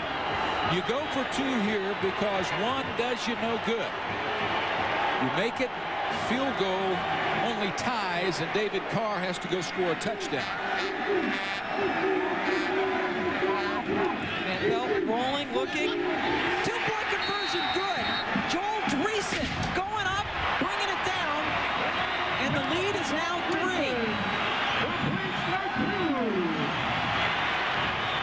Wow. You know, that was really important that they didn't throw a celebration flag. There was a celebration. It looked like a penalty that a referee had thrown a flag, which would have been a big boost to Fresno, but it wasn't. What a clutch throw here. You're throwing a little crossing route, a little slant. Safety falls down. Of all things, the safety falls down, and Sonny Lubick says, yes, Rebstock's healthy, and my quarterback has come of age. Look at Sonny, just breaks a smile on the other sideline. They can't believe it. Boy, Pat Hill, we talked to him, and he knew, again, they'd have to go unbeaten in this 2-point conversion. Great catch by Dreesen. Wide open. Play fake worked perfectly. This game's not over. You've got an All-American quarterback coming out here. He has 3 timeouts remaining. He took his club down a while ago in no rush and under 2 minutes to score. Van Pelt, 34 yards on that drive by himself on 1 carry and 54 yards passing, 5 of 6 on the air. Talk about coming of age. That could be it for Van Pelt. This could be it for Fresno State. Bernard Berrien says, forget about it. That goes deep. Another touchback. Another great kickoff for Jeff Babcock. So 3 timeouts remaining for David Carr and Fresno State. They have 27 seconds to go 80 yards. Berrien made a wise decision. He would have never run that out, but you never would have anyway because you wouldn't want to run the time off the clock. Very intelligent decision right by Berrien. Of course, 80 yards from the end zone, but they only need a field goal. And they're a field goal kicker. Asparuhov has a pretty good leg. He's hit from 24 and 34 tonight. Fresno will take overtime in a heartbeat. 3 timeouts allows you to do a lot of things, though. Carr has big play guys. Goes with that middle screen to Paris Gaines, and Gaines gets the first down and goes out of bounds. Perfect play for Fresno. It's a 14-yard gain. Clock stops with 18 seconds left. Yeah, you get your yardage, you get out of bounds. I think you've got to throw some things over the middle, though. This is a really unusual call, though, because middle screens aren't normally going to go for 40 yards. You've got to throw it over the middle. Still with 3 timeouts left to go. 1st and 10 from the 34. Out of shotgun. Carr forced to take off. Looking, finding his man. Rodney Wright. First down catch at the 49 of Colorado State. Big time throw. Fresno still alive. Flush from the pocket. Carr was able to find his man on the move. Bullet, pinpoint, 1st and 10. Pat Hill's going to take his first time out. It was a 17-yard gain. Osman Asparuhov, by the way, his long field goal this year, 45 yards. So that would mean they need to get to what, the 28-yard line, 30-yard line, something like that? 30-yard line would mean a 47-yard field goal attempt. He is 3 of 4 from 40 to 49, 0 of 1 from 50 plus. 2 timeouts remaining. They might be able to get 3 plays. I think 2 would be lucky. I mean, I think 2 is what they could get. It depends on what type of, I think it depends on what they try to do. They just throw a quick out route, pick up 10 yards. I still think it's 2. I think they can get 2 plays out of this. Davis Cup tennis, remember, coming up as soon as this exciting football game is completed. Fresno State down 22-19, and this is why Van Pelt just hanging in there. You know, he's a big, strong quarterback, though. He gets up from licks that not many people, not many quarterbacks would be able to survive. It looked like he was down and out, comes back, even though he's banged up, he comes back to throw the two-point conversion. Justin Johnson, 6'3", 220 with that huge hit as Bradley gets that left wrist ice. He, of course, is a right-handed quarterback. 371 yards through the air for Carr. As you take a look at the field goal kicker, Asparuhoff, 45 is his longest, his season high and his career high. He's hit from 24 and 33 tonight. 1st and 10 from Colorado State's 49. 11 seconds left to go. Bulldogs still have 2 timeouts. Carr changing it up. I think he's looking on the right side, Barry in one-on-one. Single coverage with both receivers, and he completes it for another first down to right. Clock stops, so they're going to use their last timeout there instead of let it set and throw the ball down. They might as well use it there. That's an 18-yard gain. They're at the 30, That's so right now you're looking at that 47-yard field goal attempt. Very realistic. Right in the middle, so no hash mark considerations as far as bad angles for the field goal kicker. On the play, just made by Rodney Wright. All now on the 30-yard line. First and 10 Bulldogs. We look at the flags, Dean, and they're actually blowing the wrong way. If you're a Fresno player, they are going directly to the left side of your screen. So he'd be kicking into the wind. And Asparuhoff is out, where he will attempt a 48-yard field goal. And this would tie the game. Can't exaggerate this, really. Their season is on the line. What a Cinderella year for Fresno. They have to knock this through and go to overtime to keep their hopes alive. He's 5 of 10, over 40 yards in his career. 3 of 4 this season. Again, the career high is 45 yards. This is 48. The kick is nailed. No time left. Unbelievable.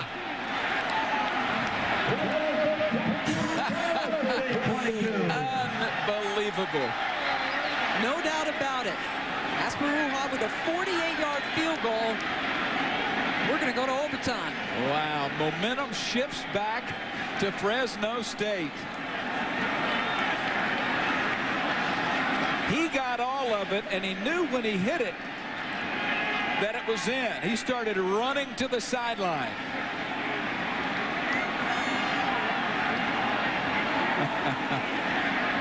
Well, a new career long for the Bulgarian. How about that?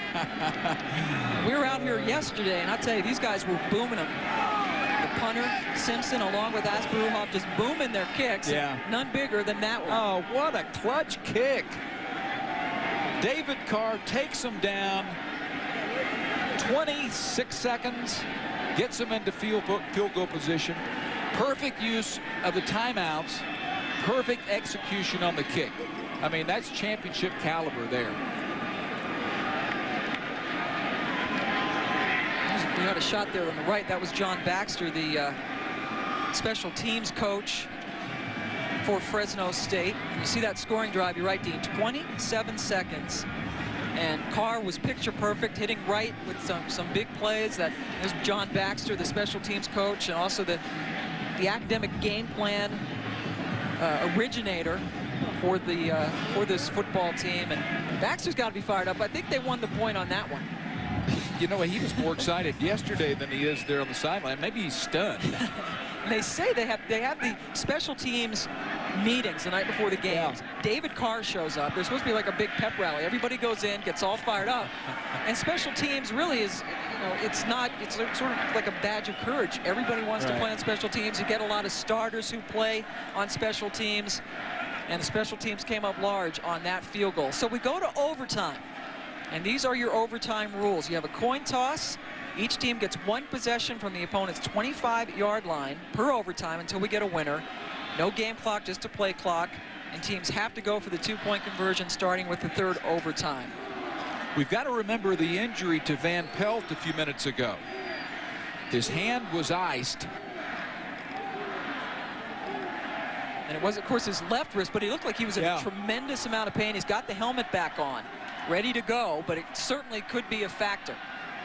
By the way, David Carr has completed 76% of his passes tonight, Dean.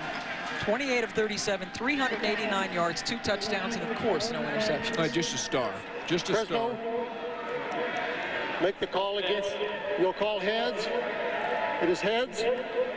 It is heads. You have won the toss. You go offense. You want to play defense first. You like to play defense. Which end of the field would you like to start the overtime? You want to go that way. So we want to defend that way. We want to go offense that way. Defend this way. Okay, you want to defend this goal down this way? Okay. Okay, we're in good shape. Okay, you guys rotate around.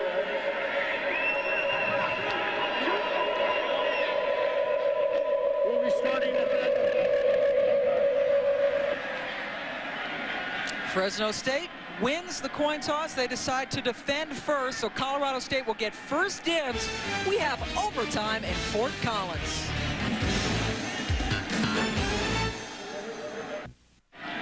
Getting ready for overtime in Fort Collins, Bradley Van Pelt and Colorado State have the football first. Sen Asparuhoff with a 48-yard field goal as time expired to get us to overtime. We take a look at the field goal, a new career high for Asen, and there was really no doubt about it. Well, everything has to work in concert. Blocking was good, snap was good from Murphy, the hold was perfect, and the kick. Jason Simpson, the punter, with the perfect placement. And Colorado State has the ball from the 25. In this possession, first down. Van Pelt looks left, nobody to go to. Throws it towards Dreesen. Whoa! Ball's incomplete. Boy, if that penalty flag is down. Around the 26-yard line. Eligible man downfield for Colorado State, so they'll go back. Boy, penalties in the overtime are really killers.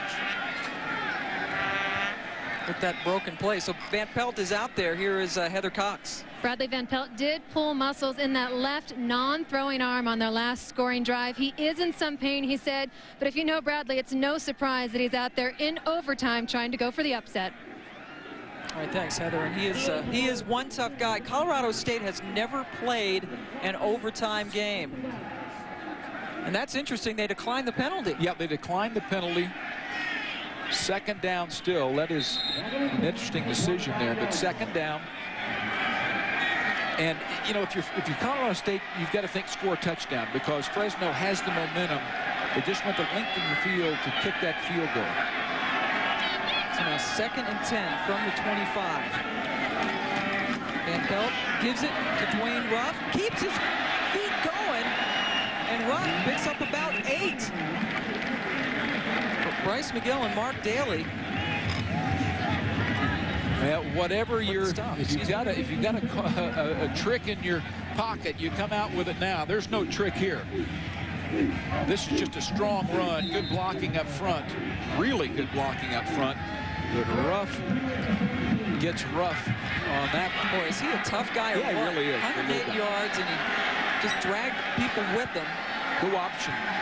Big play, 3rd and 2. Ruff, they go right back to him, and he is stopped a little bit short of the first down. Interesting call here. Field goal beats you if you don't go for it here. If you don't take the field goal, do you go ahead and take the field goal, which is probable that you make it? Or do you go for it? They're going. Kent Naughton is the field goal kicker, has not attempted one tonight. You know, they had a lot of success earlier going to the line quickly and running the quarterback sneak. You can bet that Fresno will be all packed in there. So it's 4th, a little bit less than a yard to go for the first down. Didn't get it. Boy, Ruff is just stacked up. They lose some. Sam Williams, huge. Clogging up the middle. And Fresno State, it'll be their turn. Yeah, it's easy to second guess a call. But Fresno State is thinking right up the middle, thinking either quarterback sneak. Sam Williams comes in 40. You're plugging right there. Great form tackle by the linebacker. Alan Harper was down low as well, getting some pressure on Ruff. And you wonder if it was not for Van Pelt's hurt arm, maybe you sneak him. But maybe the injury had something to do with the decision to go to Ruff. But they eschew the field goal attempt by Naughton. Davis Cup again coming up as soon as overtime is completed here on ESPN2. So Colorado State fails to score. It is now Fresno's turn. First down from the 25. You can almost be really conservative here. Instead, they give it to Wright, and he loses yardage. -4. Dexter Wynn coming up on the end around. You know, they got it to the 30-yard line, and Coach Carr there had him in the right position that time. That was one of those plays that they have run pretty successfully tonight. They hadn't called on it too often, that fly sweep, but that time Colorado State had it figured out. The 30-yard line, though, is where they made the kick from a while ago. They'd like to get it closer, though. Not much going on there either, but remember, they do have the very hot field goal kicker, Asen Asparuhov, 3 for 3 in field goals, including the 48-yarder. Also has a 24 and a 33. That 48-yarder sent us in overtime in the first place. All right, I get to be offensive coordinator, right? All right, 3rd and 11. All right, I play fake, and I go deep. And if my guy's not open, I throw it up there on that, into that lawn. So 3rd and 11 on the 26. And they do go conservative. Paris Gaines. Ball's going to be on the right hash mark. Well, they do that because if they miss the field goal, all they do is come back and line it up again. 4th down, and here comes Asparuhov again, 3 for 3, and that 48-yarder that sent us to overtime in the first place. 41-yard attempt. This time with the wind at his back, right? Yes, the wind is indeed at his back. It was not at his back when he hit that 48-yarder to send us into OT. This will be a 41-yard attempt officially.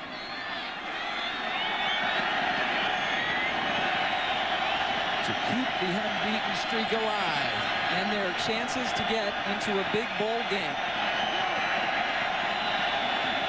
Asparuhov, the left-footed kicker, from 41 for the win. And it is good. So Fresno State rides that left foot of Asparuhov. They were so close to losing. Instead, the Bulldogs go to 6-0 on the season.